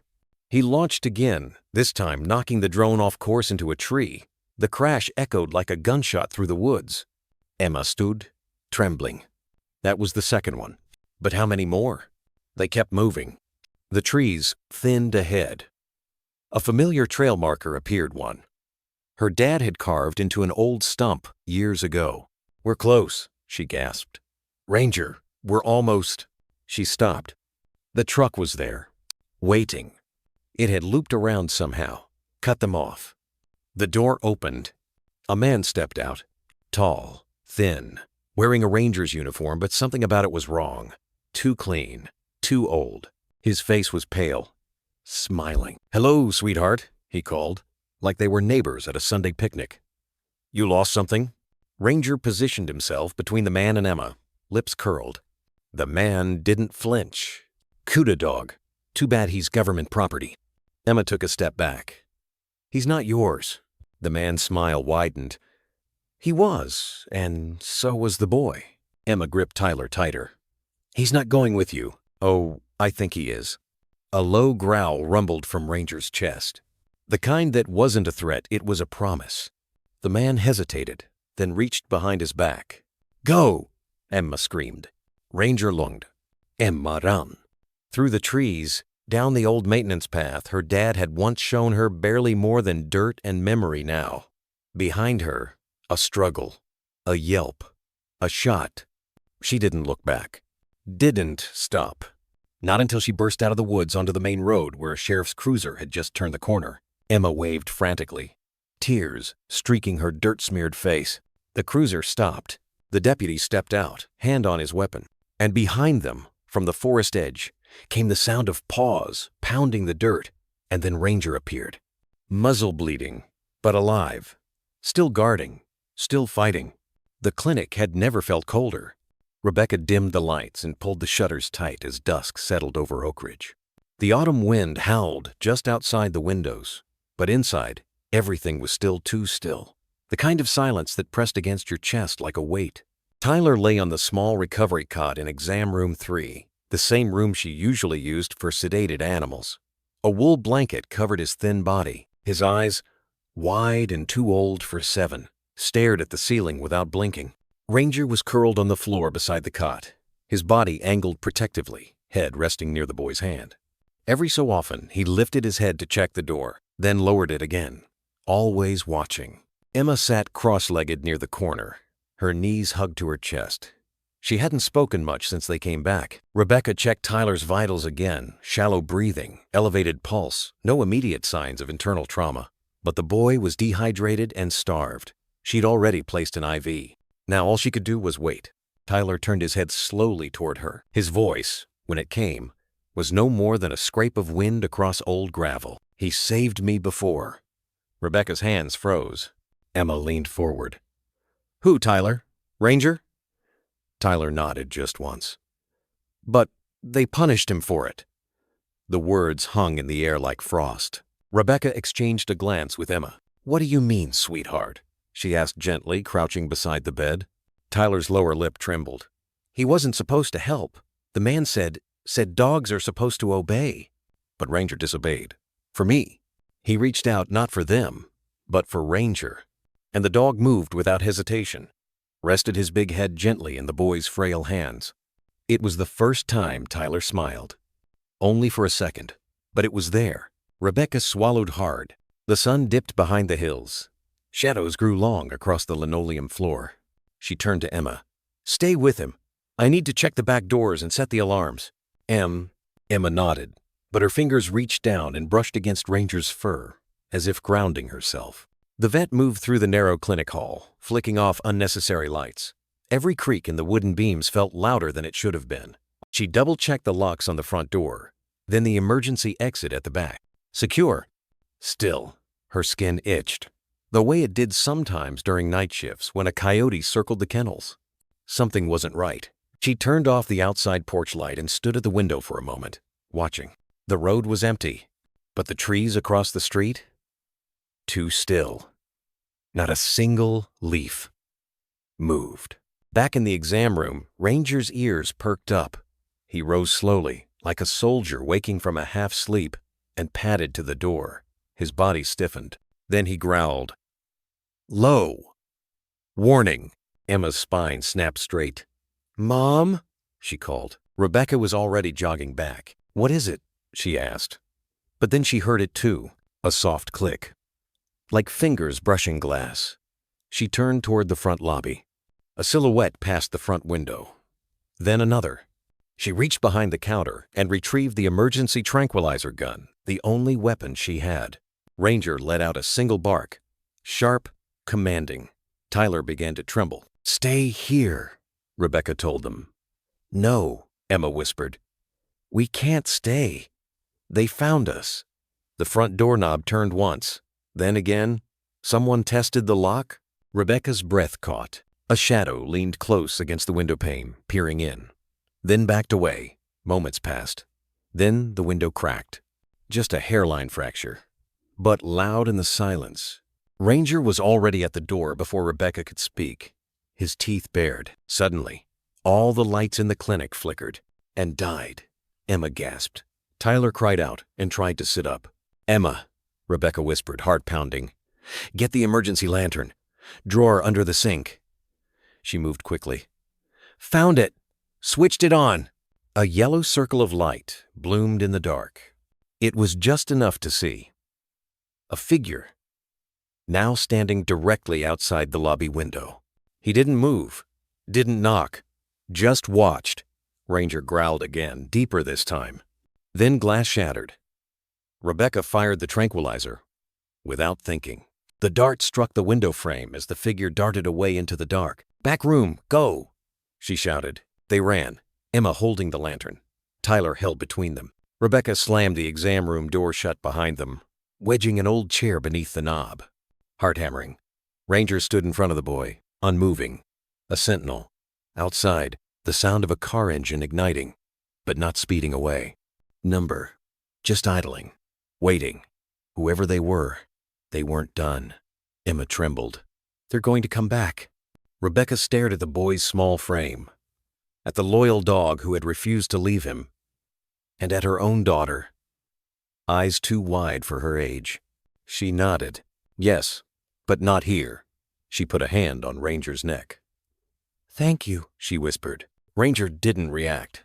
He simply turned his gaze to the door, as if to say, "We'll be ready." The clinic was quiet again, but it wasn't peace. It was the silence that follows a scream. Tyler sat on the floor of Rebecca's office, legs crossed, a worn legal pad in his lap. The IV had been removed. His cheeks were no longer sunken, and his fingers had stopped trembling, but his eyes remained the same. Hollow, unblinking, watchful. Ranger lay beside him, pressed close like a shadow with a heartbeat. Emma sat on the floor nearby, her chin resting on her knees. Rebecca stood behind her, arms folded, face pale. None of them interrupted. Because Tyler was drawing, his fingers moved slowly, deliberately, as if afraid that even the paper might betray him. What emerged was jagged and childlike lines looping back into themselves, arrows pointing at mismatched hallways, but there was a strange consistency to it, a structure, a memory. After a long pause, he set the pen down and pushed the paper toward Emma. "That's where we stayed," he whispered. Rebecca crouched to get a better look. "There's more than one tunnel?" she asked gently. Tyler nodded. "Under the woods. Under everything." He pointed. "This one leads to the back of the cabin where they took the others." Emma frowned. "What others?" Tyler hesitated. Then he looked down, spoke so softly that they barely heard. "There were 17 of us. The number sat heavy in the room. 17. "And the fire?" Rebecca asked, trying to keep her voice from shaking. "Tyler, the fire that everyone thought—" "They made it look like I died," he said. "They burned something else. A deer, I think. It smelled bad, and they put my bracelet next to it." Emma's eyes went wide. Rebecca's breath caught. Tyler glanced at them both, then down at Ranger. He reached out and stroked the dog's ear. He tried to stop them. "When they tied me up again after I ran, he bit the man. Hard. Wouldn't let go." He paused. His voice dropped lower, dark with something too old for a child to carry. "So they took him away." Ranger's head shifted slightly at the sound of Tyler's voice. But he didn't look away from the door. They kept saying it was training, that we were lucky, that we were chosen. Emma leaned forward. Chosen for what? Tyler's fingers curled into the edge of the notepad. For obedience, for silence. His next words were barely above breath. He said nobody would believe us, that our parents gave up, that we were already ghosts. Emma reached across and placed her hand on top of his. It was the only answer she had. Who was he, Tyler? Rebecca asked. Do you remember his name? The boy looked up, and for the first time since arriving, his voice gained clarity. Steady. Cold. Chambers. The room tilted. Principal Chambers, he said, from school. Emma blinked. Our school? Tyler nodded. He ran it. All of it. He wasn't alone, but he was the one who smiled the most. Rebecca stood. Her hands were shaking now. That can't be. Chambers is still there, Tyler said, still watching. Ember. Emma felt her heart skip. She remembered the way Chambers had always called her by her full name in the hallways, how he always seemed to be listening. Ranger stood slowly, his head turned toward the clinic windows again.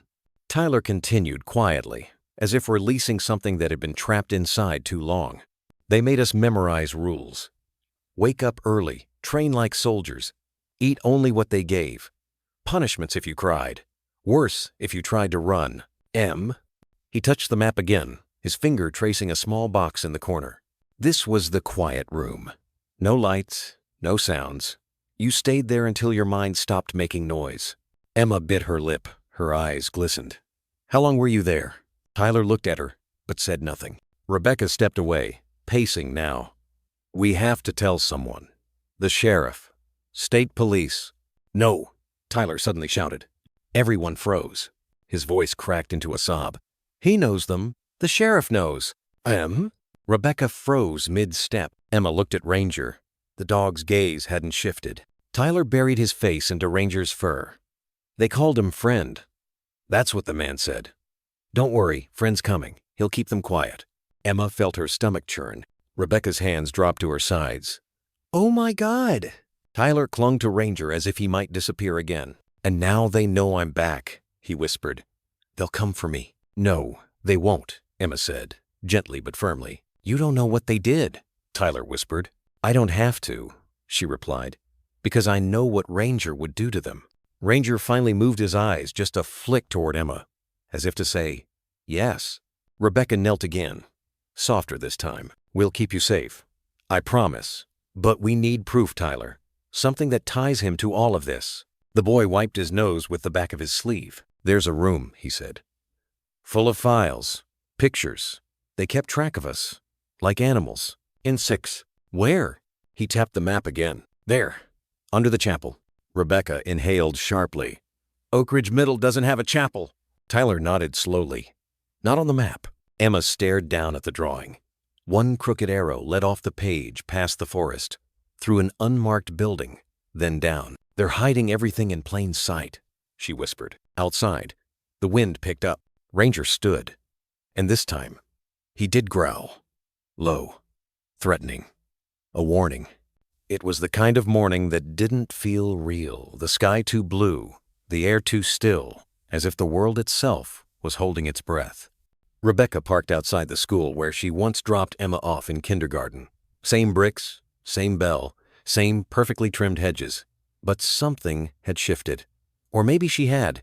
Ranger sat in the passenger seat, unmoving, eyes pinned on the building like a soldier remembering old battlefields. I need you with me, Rebecca said softly. He didn't blink, just waited. The main office was near empty. Fluorescent lights hummed overhead, flickering slightly just enough to notice. The secretary looked up with a polite smile, then recognized her. Dr. Monroe? Haven't seen you here in... I need to speak to Principal Chambers. The woman blinked. He's just finishing a call. Do you want? Rebecca didn't wait. She walked past the desk, her boots clicking against the tile, the sound oddly sharp in the silence. Ranger padded behind her, his steps quiet, controlled, but every inch of him alert. The door to Chambers' office stood half open. Inside, the man was standing by the window, hands clasped behind his back. The faint scent of peppermint hung in the air. He turned slowly, as if expecting her. Rebecca, he said, with a smile so calm it made her skin tighten. "It's been a while." She didn't smile back. "I want to talk about the fire," she said. He arched one brow. "That old thing, and the child who didn't die in it." There it was, the pause. Not long, not dramatic. Just enough. He walked to his desk and sat down, folding his fingers like a pastor about to give a sermon. "You always did like stories," he said softly.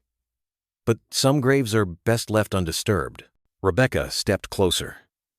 "You know exactly what happened to Tyler Grady." Chambers leaned back, gaze drifting to Ranger. The dog had taken a position between Rebecca and the desk, low to the ground, head tilted slightly. "You brought your dog," he murmured. "He's not mine," she replied. Ranger growled low, guttural, ancient, a sound that didn't come from a pet. It came from something that remembered pain. Chambers' eyes narrowed. For the first time, a crack in the porcelain. "You shouldn't dig up things meant to stay buried," he said. Rebecca held his stare. "You told them no one would believe them, that their parents had forgotten them, that they were lucky to be chosen. That true?" The principal smiled, but it didn't reach his eyes. Children imagine so much, don't they? They remembered names, maps, rooms. His voice dropped, almost fond. Memory is fragile at that age, especially after trauma. Rebecca's hands clenched. "You're not denying it." "I don't need to." He stood, calmly brushing a speck from his sleeve.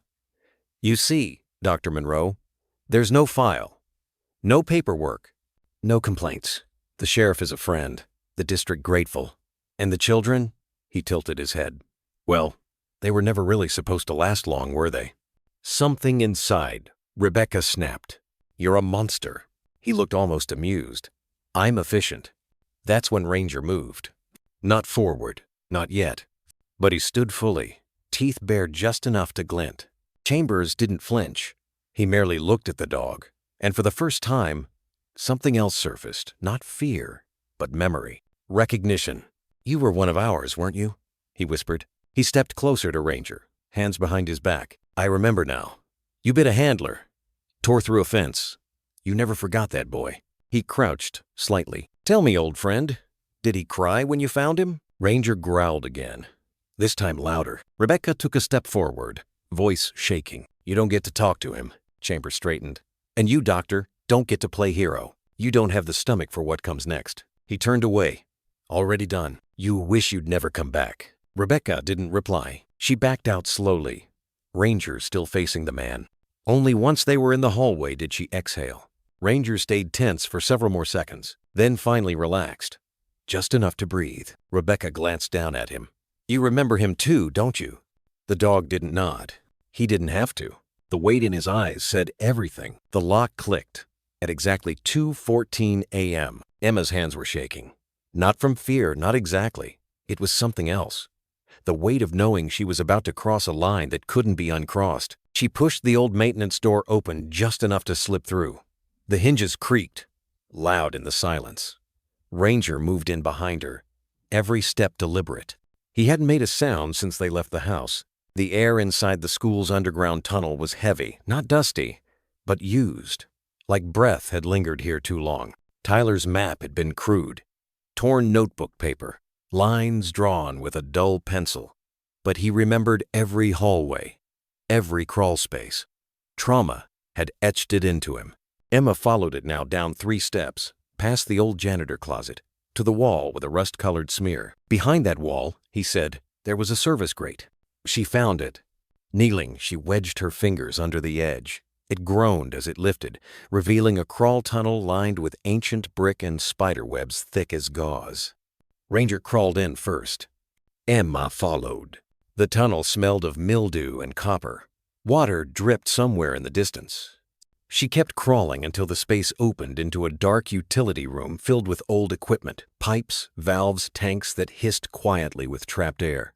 And there, tucked behind a rusting boiler, was what Tyler had described. A metal filing cabinet, old but intact. Scratches lined its front. The paint peeled in places, revealing layers of time. Emma wiped her palms on her jeans, then pulled open the top drawer. It wasn't empty. Inside were folders, dozens of them packed tight, each labeled in the same stiff, typewritten font. Student Intake, Phase I. Phase 2, Control Group. Phase 2, Disappearance Reports, Internal. The third drawer wouldn't open at first. Emma yanked harder. It gave way with a metallic groan. This one was different. The files were thicker. Photos, notes in red ink, many stamped, classified or property of Havenridge. Each folder had a name, a date of birth, a height, weight, photo, a child. Some were labeled with handwritten numbers. Subject 07, Phase IIB, Trial Pending. Some photos were X'd out. Others had sticky notes attached, scribbled evaluations like unresponsive to conditioning, transferred to Site B, non-viable, scheduled for discharge. Emma's stomach twisted. She recognized one photo, a girl with braids, barely 10. The same girl whose name was on the bracelet buried beneath her backyard. Ranger whined behind her. She turned. He wasn't looking at her. His gaze had locked onto the floor, where something had been partially kicked loose from the boiler's base, a box, square and metal, half buried in grime. Emma tugged it free. The latch snapped open. Inside were only 4 folders, but one made her heart freeze. Project Shepherd, K9-014. She opened it. There was a photo paperclipped to the first page, not a child. A dog. A younger version of Ranger, standing stiff in front of a cement wall. His eyes hollow, posture forced. Around his neck was a collar with a bar-coded tag. Ranger stepped closer, nostrils flaring. Emma flipped the page. Name assigned. Rex. Breed. German Shepherd. Project ID. K9-014.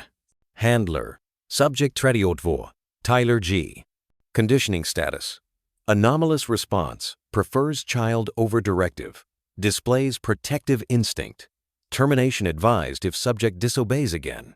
There were notes scribbled in the margins. Bit handler during withdrawal training. Refuses to complete room clearance if child subject is present. Subject shows signs of moral judgment unprogrammable. Emma stared at the last page. There, taped with surgical precision, was a scan of a microchip. Her hands trembled. She recognized the code it matched, the one they'd found embedded in Ranger's neck. Ranger, she whispered.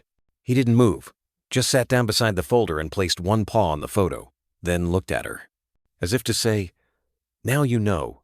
She wanted to cry, to scream, to run upstairs and burn the building down. But she couldn't. She had to finish. One more drawer, one last folder. Labeled, Tyler Grady, Relocation File. She opened it slowly. The photo was older. Tyler's eyes were brighter, his hair neater. Below it was a chart of scheduled drug administrations, sedation levels, cognitive resets, behavioral test notes. Emma didn't realize she was crying until her tears hit the folder. Behind her, Ranger growled, deep and sudden. Footsteps, distant but approaching. Emma slammed the folders shut, shoving them into her backpack. She turned off her flashlight, held her breath. The footsteps passed overhead. Silence returned. She looked at Ranger. Let's go. They didn't run. They crawled back out the way they came, slowly, carefully, carrying truth on their backs like it weighed more than anything they'd ever known. It was just past midnight when Rebecca found the box.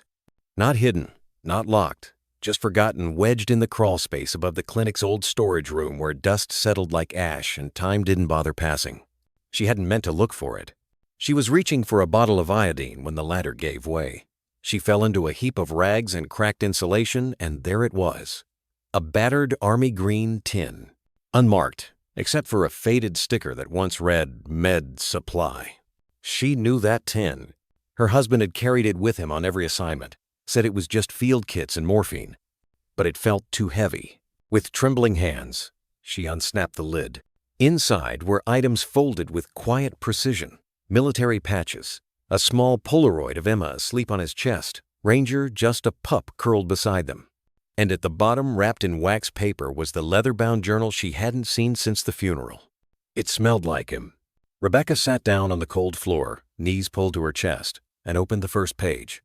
The 19th of July. Fort Hadley. Internal briefing. Something's wrong. We're not testing trauma response anymore. They're mixing dogs with kids, calling them codependent pairs. The handlers are barely 10. They reward attachment, then rip it apart. One child fainted when they sedated the dog mid-test. They laughed, called it behavioral calibration. It's not okay. She turned the page. Each entry grew darker, more hesitant, crossed out names, doodles in the margins like he was thinking too hard or not at all. The 3rd of August. Rex K. 9-014 is different. They call him defective because he disobeys. But he's not broken. He's protecting. A boy named Tyler. That dog would rather take a hit than see the kid get hurt. They threatened to euthanize him if he failed another separation drill. I told them he's loyal. They said loyalty's only valuable if it's programmable. Oh. Rebecca covered her mouth. Her eyes stung, but she kept reading. The 19th of August. Confidential. I sent the report to command. I used the back channel Jacob R. at Base Medical. I don't know if it'll get through. If anything happens to me, if something goes wrong, tell Rebecca I was trying to stop it. Tell Emma I love her. And tell the dog God. Tell the dog I tried. The ink blurred. Not from the writing. From her tears. The journal slipped from her lap and hit the floor with a quiet thump. Rebecca pressed her forehead to her knees and wept. Not the kind of crying people see in movies. Not the heroic kind. This was the kind that folded a person from the inside. That came in gasps and shakes and soft animal sounds of someone trying not to shatter but failing anyway. The clinic was silent, except for a creak on the wooden floor. She looked up. Ranger was there. No growl, no whine, just those amber eyes watching her like he understood, like he'd always known. He stepped forward and lay down beside her. No words, no noise, just presence. Rebecca turned to him, rested her palm against his scarred fur. He knew you, she whispered. He knew everything. And her voice cracked. They took him from us. Ranger leaned in, not licking, not comforting the way most dogs do. Just being. Solid, real, anchoring. She held his head against her chest and cried into the silence. When the tears slowed, she spoke again. They said it was a tire blowout, she whispered. That he swerved off the canyon road. But I always knew. Always. She looked down at the journal again. If anything happens to me. And it had. It all had. The reports he filed. The boy in the bunker. The files Emma found. The classified collars. Project Shepherd. And Rex Ranger, the dog, who had somehow made it back to her family. Scarred, changed, but alive. She didn't know how to tell Emma yet. Didn't know what the sheriff would do. Or the school. Or Chambers. But she knew what she had to do now. Protect them. All of them. Even if it broke her. The cafe on Main Street was almost too quiet for a Thursday afternoon. The kind of silence that didn't come from a lack of people, but from too many holding their breath. Emma sat across from the woman with the tape recorder, her hands folded tight on the tabletop. A chipped mug of cocoa sat untouched. Ranger lay at her feet, head resting across her boots, one ear twitching whenever the front door creaked. The journalist's name was Lainey Duval.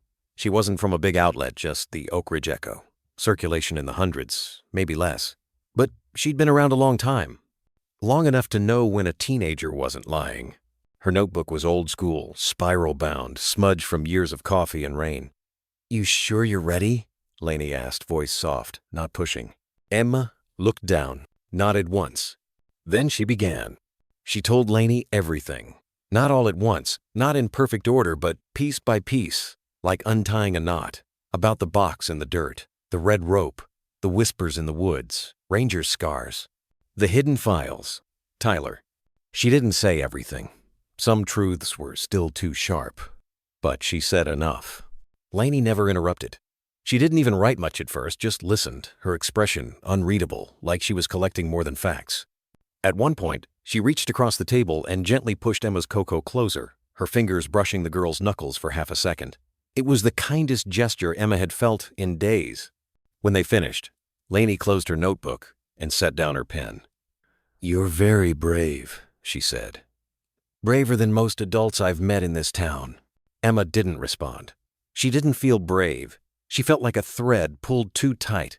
Ranger nuzzled her calf gently, grounding her. Tyler sat in the corner of the cafe, tucked into a booth with a blanket draped over his lap. He hadn't said a word all day, just stared at the window. Rebecca had stayed home with a sedative on standby. just in case. But Tyler hadn't needed it. He hadn't looked at Lanyon's until she asked, would he be willing to do one photo? No names, no context, just him and the dog. It might help people feel what this story means. Emma turned to him. Ty? She asked quietly. Tyler blinked, slowly turned toward her, then toward Ranger. The boy slipped out of the booth like a ghost and knelt beside the dog. Ranger turned toward him, tail thumping once.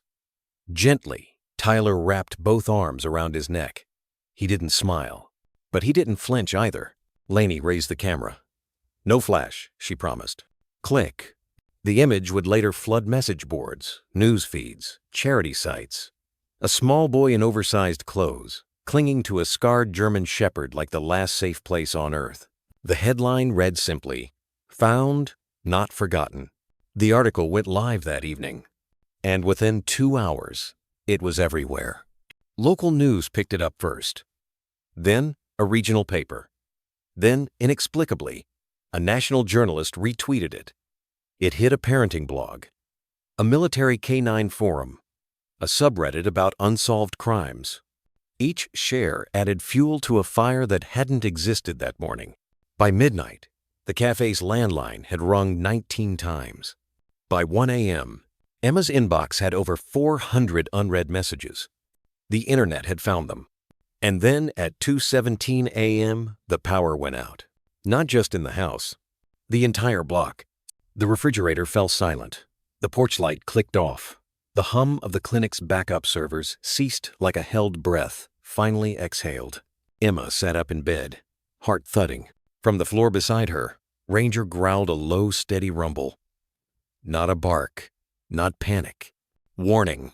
Emma moved slowly, lifting the curtain just a fraction with her pinky. The streetlights were dead. The town was dark.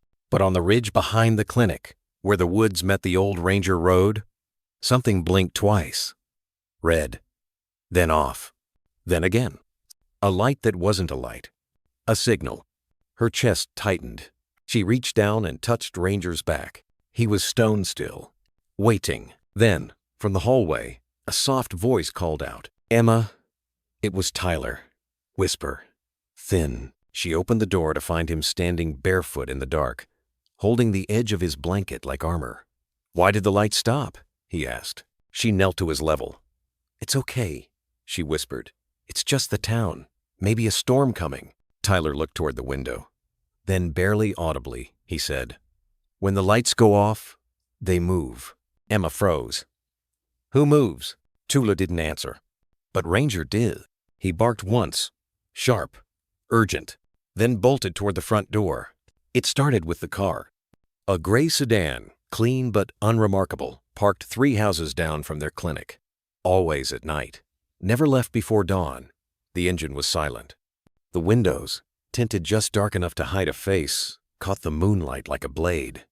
Rebecca noticed it first on a Tuesday, then again Wednesday. Thursday it moved half a block closer. Friday night, she stayed up late watching from the living room couch, the mug of chamomile cooling untouched in her hand. Ranger sat beside her, not asleep, not fully alert, just watching too. His ears twitched every time the wind passed the hedges, but his gaze never left the window. When the headlights finally flicked off and the engine cut, Ranger growled. Not deep, not dramatic, just low, intentional. A language older than fear. Rebecca rose slowly and pulled the curtain aside an inch. The driver didn't get out, didn't smoke, didn't check a phone, just sat, motionless. The clock read 2:04 a.m. She sat back down, and her hands started shaking. The next morning, her phone rang at 6:12. Still early for you West Coasters? Came a voice she hadn't heard in 4 years. Staff Sergeant Miller? Rebecca's voice cracked. Been a while, Doc, he said, tone flat. Military? Casual. But there was an edge. Look, I don't have long. I've been monitoring a few old frequency flags. Your name popped. So did the clinic, and one more. Who? She asked. He hesitated. K9 negative, 14. I thought that dog was. Never mind. Look, Rebecca, you're being watched. Her fingers gripped the kitchen counter. By who? Not your department. Not state either. Something privatized. Looks like cleanup protocol. She swallowed. Local sheriff? No, he cut in. Don't trust the badge unless you issued it. And even then, sleep light. Static scratched his last word. Then the line went dead. Emma found the tracker by accident. Ranger had been favoring his back leg again, not the limp from the cliff fall, but something deeper. Stiff, subtle, like an itch beneath the skin. She sat beside him on the porch steps that afternoon, sunlight brushing their shoulders in gold. With a soft voice and slower hands, she removed the wrap and gently peeled back the gauze from his leg. At first, it looked like a scabbed-over wound, small, flat. But the shape was too precise. A clean oval, pressed into the skin, just above the tendon. "Mom?" she called softly. Rebecca stepped out, drying her hands on a dishcloth. Emma pointed. "Is that a tick?" Rebecca knelt down. The moment her fingers touched it, Ranger flinched. It didn't pull like a tick. It clicked. A casing, embedded. Rebecca's stomach turned. She ran inside and grabbed her old med kit. Within minutes, she'd extracted the device, a sealed disc smaller than a coin, glossy black, no visible switch. Emma stared. "Is that a GPS tag?" Rebecca whispered. "Military grade. No brand. No blinking." Ranger licked her hand once and looked away. Emma's voice cracked. "They tagged him like a package." Rebecca didn't answer. She was staring at something else. Carved into the underside of the porch, behind the loose stepboard, one they rarely checked, was a line etched deep in wood. Just 4 words. "You're already too late." That night, the car came closer. It parked directly across the street. No headlights this time. Just silence. And stillness. And a shadow behind glass. Ranger stood at the door, not growling, not barking, just staring. Watching the watcher. Emma didn't sleep that night. She sat on the floor of her bedroom, flashlight off, Ranger curled beside her like a shield. She kept her hand on his ribs just to feel them rise and fall. "I don't think it's over," she whispered. Ranger didn't move, but his tail flicked once slow, like a nod in the dark. The silence felt wrong. Rebecca knew it, before her feet touched the hallway floor, before the creak of the door or the sigh of wind slipping through the eaves. It was the kind of stillness that followed an absence, not peace, not sleep, loss. She glanced at the guest room. The door stood ajar, gently rocking in the draft. Ranger was already gone from his usual spot by Emma's bed. Then the scream came thin, sharp. "Emma!" Rebecca ran, heart crashing against her ribs. Emma stood frozen at the foot of the bed, one hand clutched to her chest. "Tyler's gone," she said. The blanket lay rumpled, corners pulled down like a child had tried to escape in a hurry. The pillow was still warm, but the boy wasn't there. Rebecca searched the room, then the closets, calling his name. No reply. The front door was locked, windows closed, but the back door unlatched. Outside, dew glistened on the grass, but near the back fence, something had been disturbed.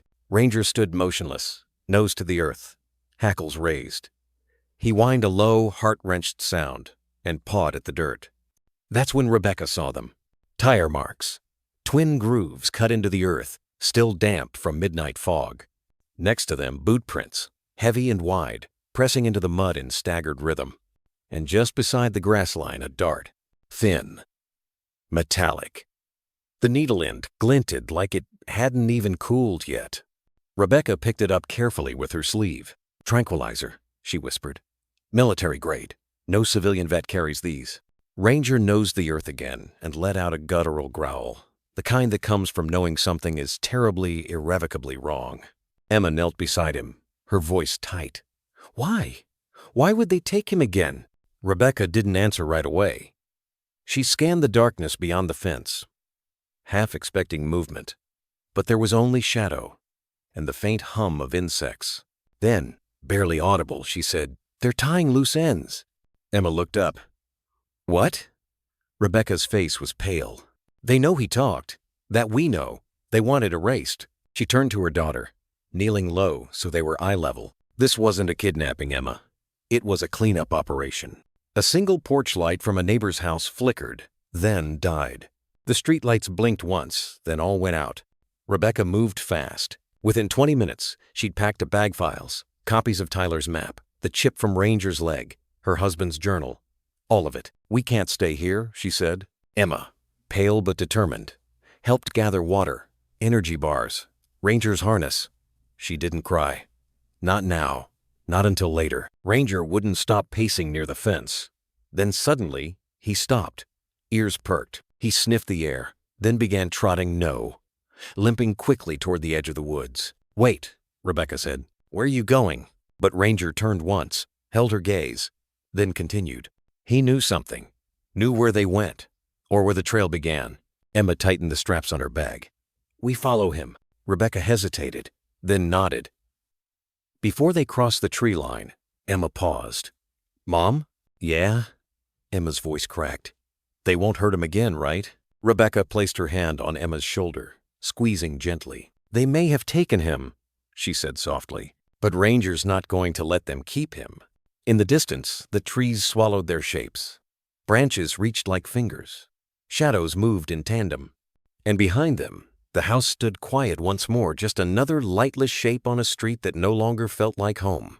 Dawn's first slaty blue band barely cut the forest when Emma, Tyler, and Ranger blasted out of Devil's Hollow. Sirens still growled underground, but the world above smelled of iron and sap and something close to freedom. Tyler sagged against Emma, bloodstream, frothing with sedatives. Chambers had pumped into him.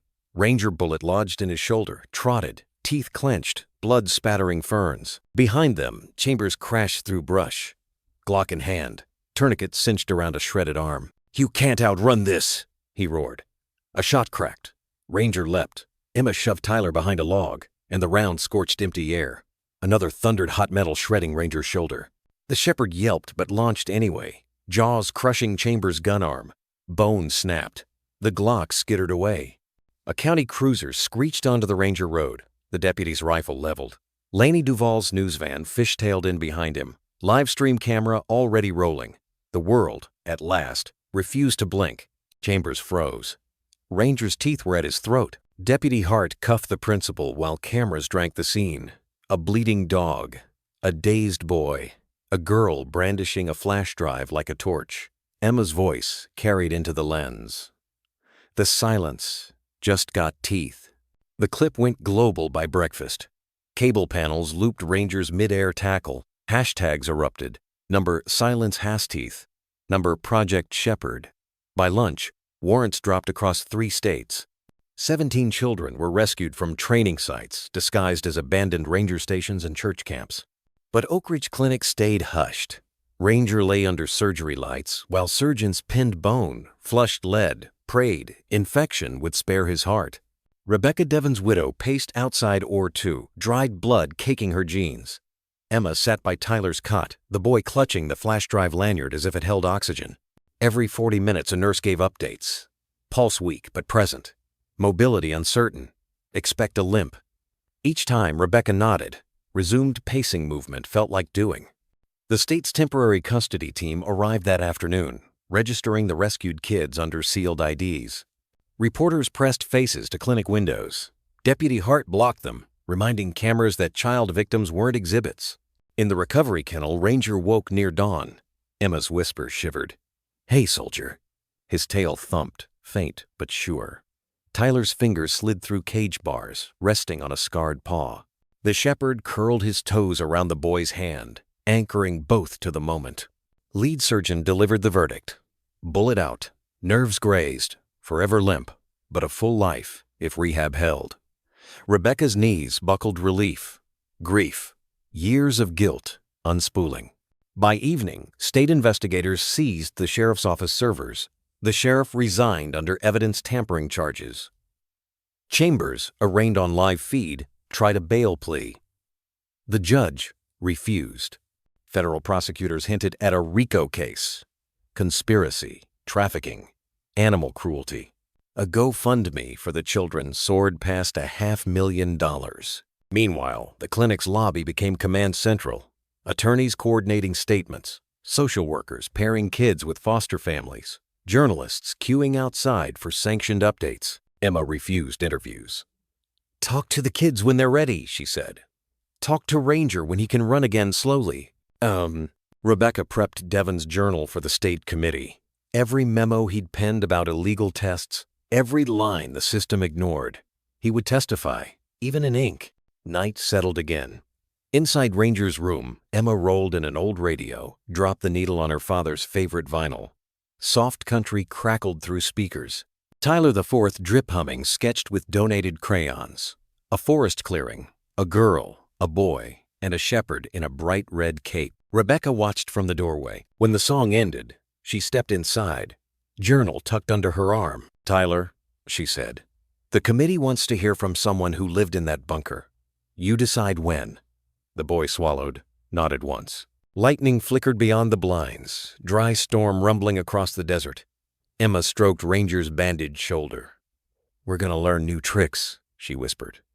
"No cliff jumps, just steady walks." Ranger exhaled, eyelids drooping. Pain meds tugged him toward sleep. At sunrise, the front lawn of the community center swarmed with candles, handy-drawn posters, and a bronze plate someone etched overnight. "Heroes aren't buried, they're remembered." Under it, Echo's name. And Devon Reyes's. Councilwoman Perez met Emma on the steps. "State committee convenes in Austin next week.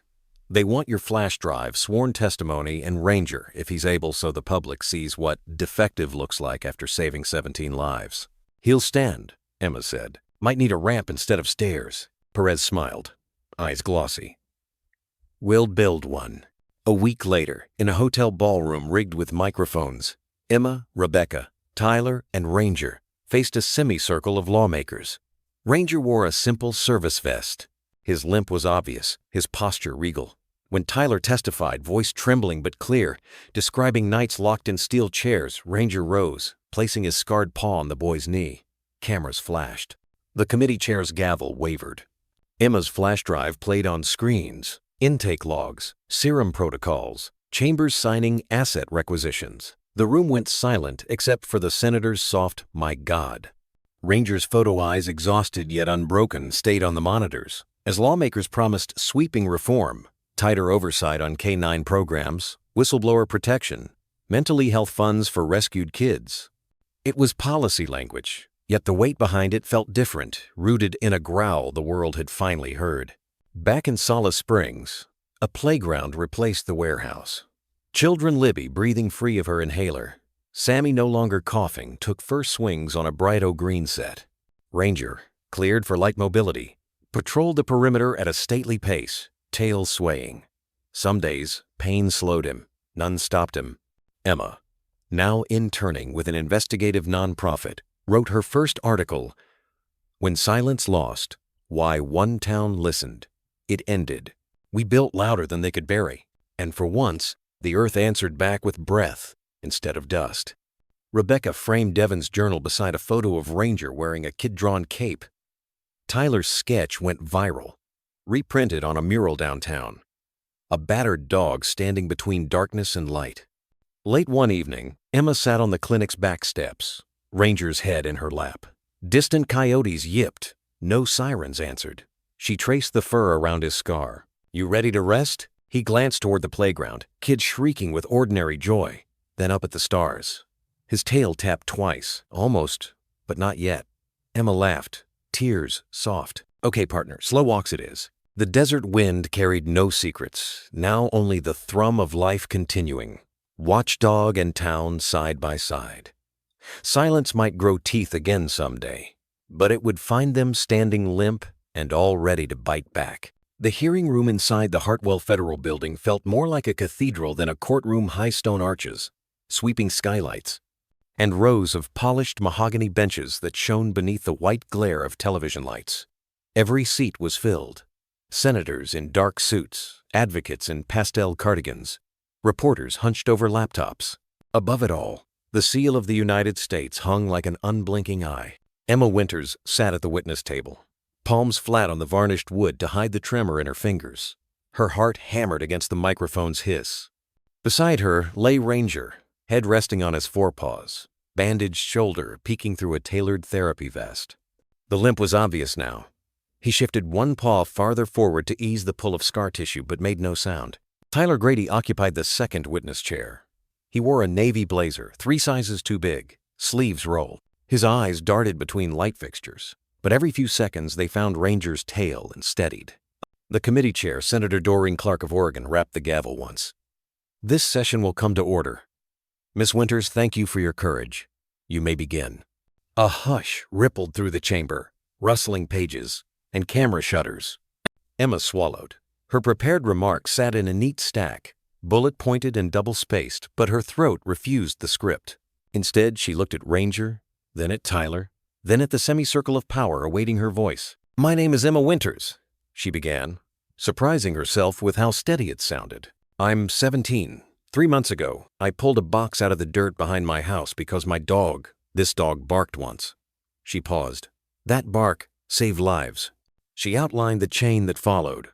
Classified collars, chipped children, hidden bunkers, the night Tyler disappeared. She spoke of Ranger's bite that changed everything. The 17 rescued, the files, the faces. When she described Project Shepherd, how children were paired with dogs to condition obedience, murmurs rolled across the gallery. Senator Clark raised her hand for quiet, but outrage hummed like exposed wire. Emma finished with one simple line.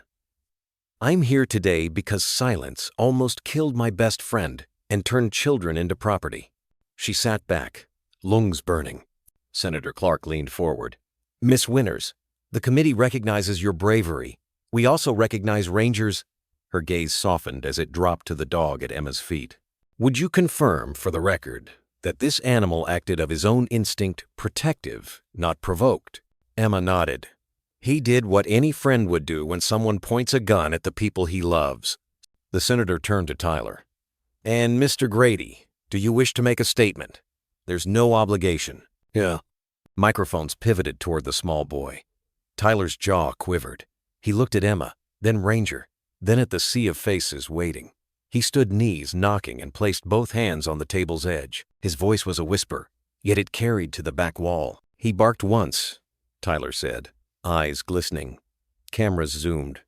"That's all it took." He didn't elaborate, but he didn't need to. In the hush that followed, those 4 words telescoped every cruelty. The isolation room, the collars, the burn scar behind Ranger's ear. Senator Clark cleared her throat, visibly moved. "Let the record reflect Mr. Grady's statement." She turned toward the dais of lawmakers flanking her. "Colleagues, I believe we've heard enough to justify a full investigative task force." A junior senator from Vermont leaned into his mic. "Madam Chair, I move we subpoena records from all private security contractors linked to Haven Ridge Corporation, effective immediately." A chorus of ayes followed. The motion passed. Outside the glass doors, reporters already typed headlines. "Teen's testimony sparks federal probe into child dog experimentation ring." "He barked once statement goes viral. Senators promise sweeping reform." Within minutes, the clip of Tyler's sentence hit social feeds, accruing millions of views. Hashtags exploded. Number 1 bark, number end the silence, number Project Shepherd. Families of missing kids in 5 states demanded their cold cases reopened. Military canine handlers petitioned for stricter transfer regulations. Even late-night comedians paused for a rare moment of fury. Back inside, Senator Clark offered a final word. "To Miss Winters, Mr. Grady, and to Ranger. This body pledges transparency and accountability. You turned on the light. Now we will keep it shining." Gavel struck. Session adjournée. The hallway outside flooded with noise, but Emma heard nothing. Her knees wobbled, adrenaline draining. Ranger rose, leaning against her leg as if propping her up. Tyler slipped his small hand into hers, grounding them both. Rebecca hurried forward from the spectator row, embracing Emma, then Tyler, then carefully Ranger, who accepted the hug with a soft woof. Journalists swarmed but kept a respectful perimeter. The fever of public sympathy had made these children untouchable, heroes painted in real time. Lanny Duval elbowed through with a grin. "Kiddo, you just crashed the congressional server." She flashed her phone, trending bars climbing off the chart. "How's it feel?" Emma managed a tired smile. "Like the fight just started, id." Ranger leaned into her thigh, eyes half closed but content, as if he knew the echo of his single bark had become a roar across the nation and that, finally, people were listening. Spring came early that year, slipping into Oak Ridge on a hush of warm rain and honey-colored sun. The poplars behind the clinic unfurled new leaves like small green flags. and the air smelled of damp earth and lilac fertilizer. Rebecca had never seen the back lot so alive, once a patch of crabgrass and rusted chain link, now humming with children's laughter, shovels clinking, rangers' uneven footsteps padding a slow perimeter.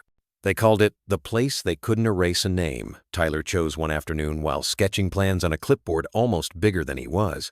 17 plots, one for every child rescued, boxed in reclaimed cedar, soil dark as coffee grounds. The kids painted the borders teal and marigold, fingerprints leaving bright smudges that no adult bothered to wipe away. In the center, a circular bed of wildflowers formed a living compass petals pointing to possibility instead of fear. Emma crouched in the southeast quadrant, pressing a row of foxglove seedlings into place. Ranger lay beside her, head resting on his good foreleg, bandaged shoulder cushioned by an old fleece blanket. He'd been cleared for short walks, nothing more, yet every morning he limped out here, refusing to miss a single spade of progress. When Emma's trowel paused, he nudged her elbow with his nose. "Keep going, soldier," and she laughed, wiping sweat across her cheek. Tyler tended the compass bed, sprinkling seeds with gentle precision.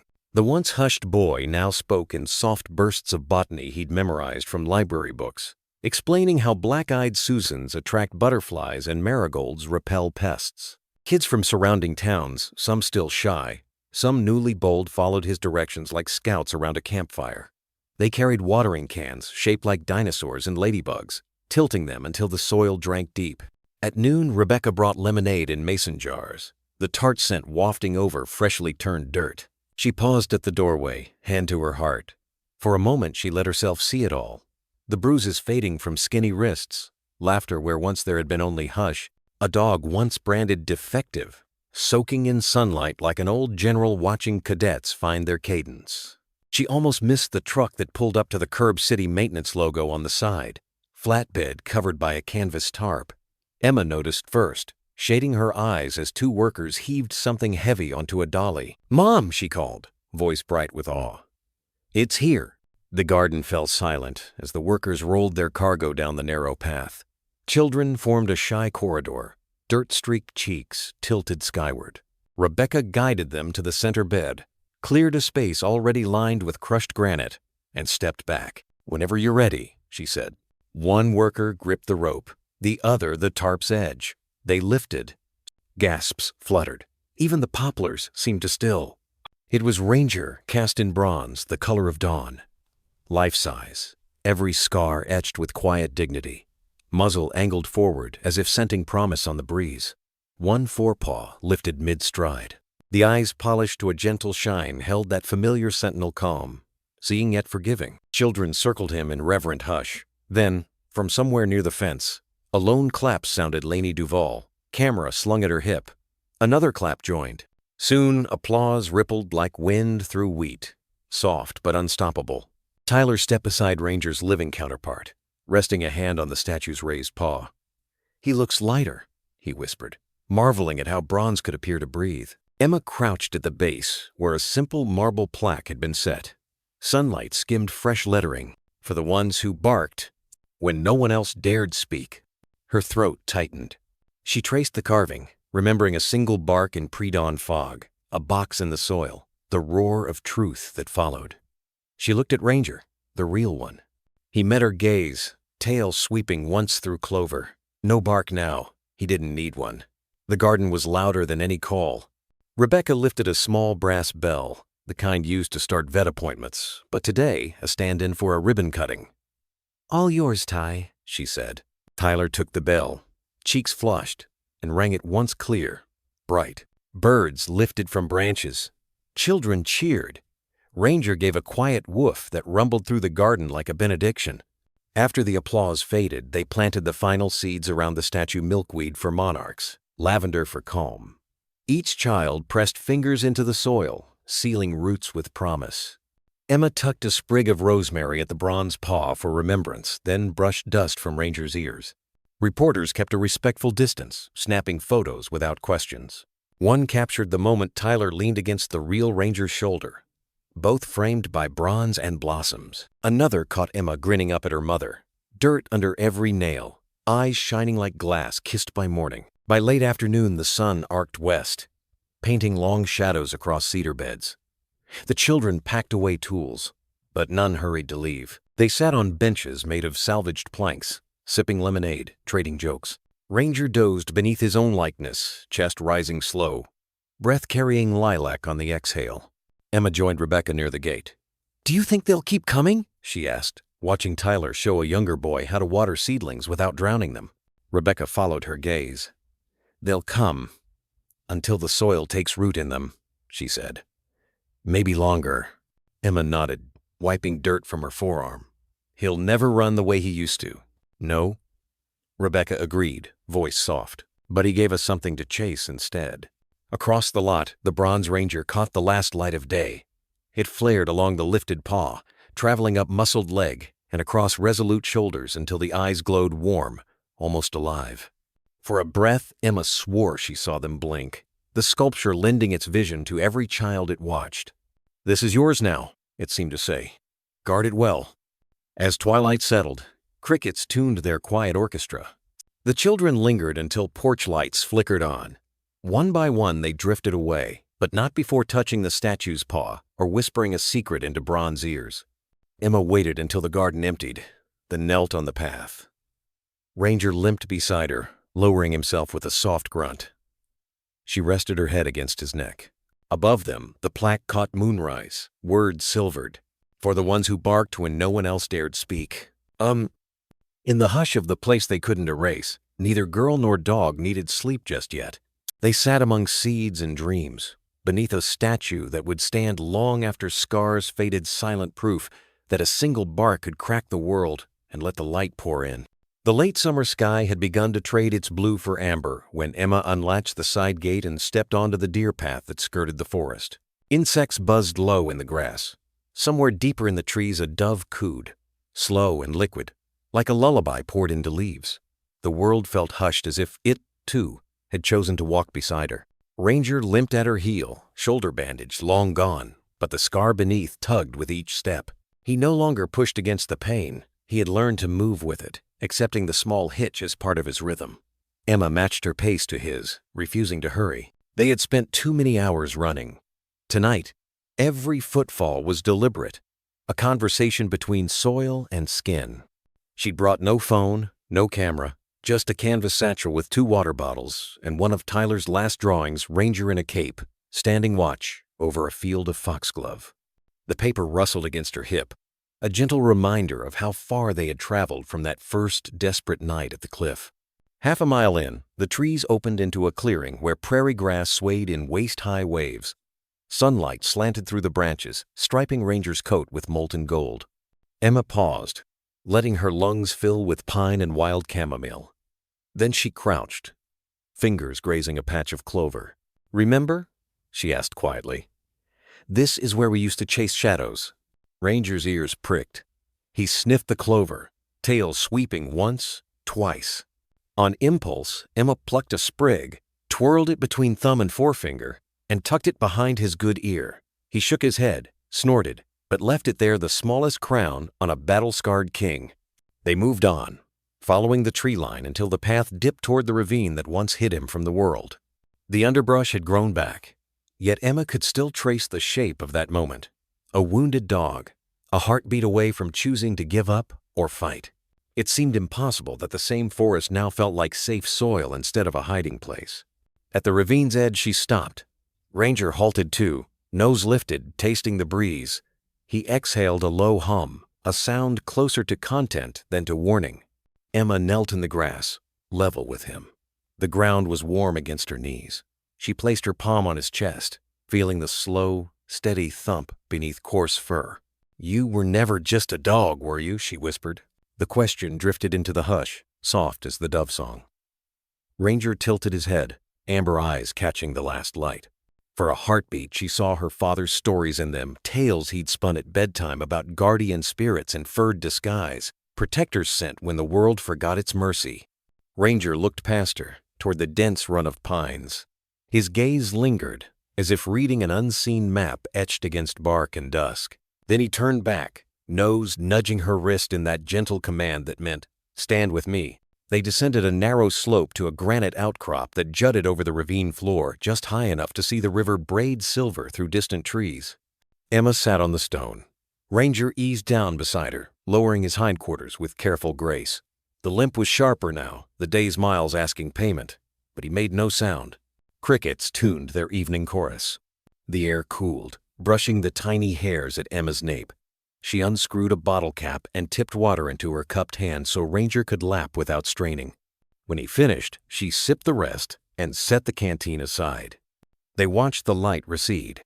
Far off, a train horn drifted a thin, mournful note that seemed to call neither arrival nor farewell, only acknowledgement of distance. Emma's thoughts snagged on all that lay ahead. Court dates, physical therapy sessions, college essays she had barely begun. Yet none of it pressed as heavy as the gentle weight of Ranger's head settling against her thigh.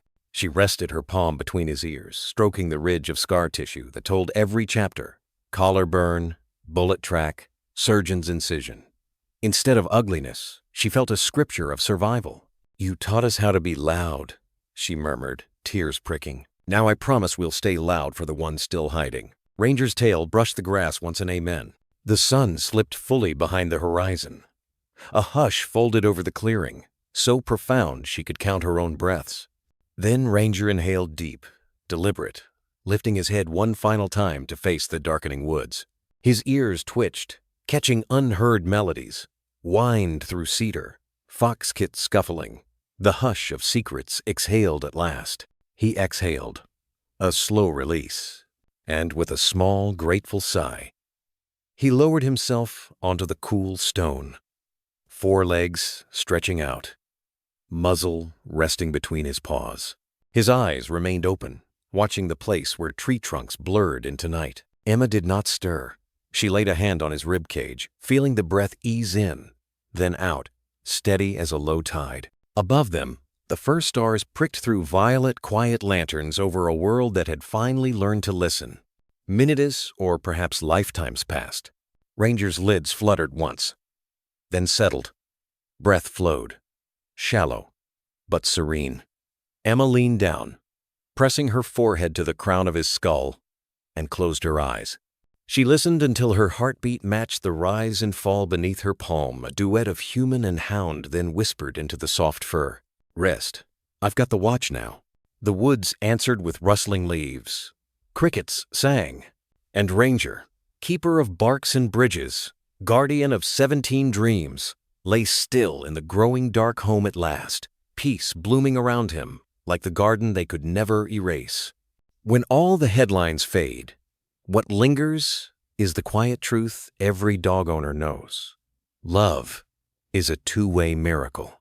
A German shepherd's loyalty can shoulder burdens too heavy for words, and a single nudge of a wet nose can stitch a heart back together. Ranger's journey reminds us that our animals don't just walk beside us, they carry us, teaching courage, patience, and the fierce grace of never giving up on family.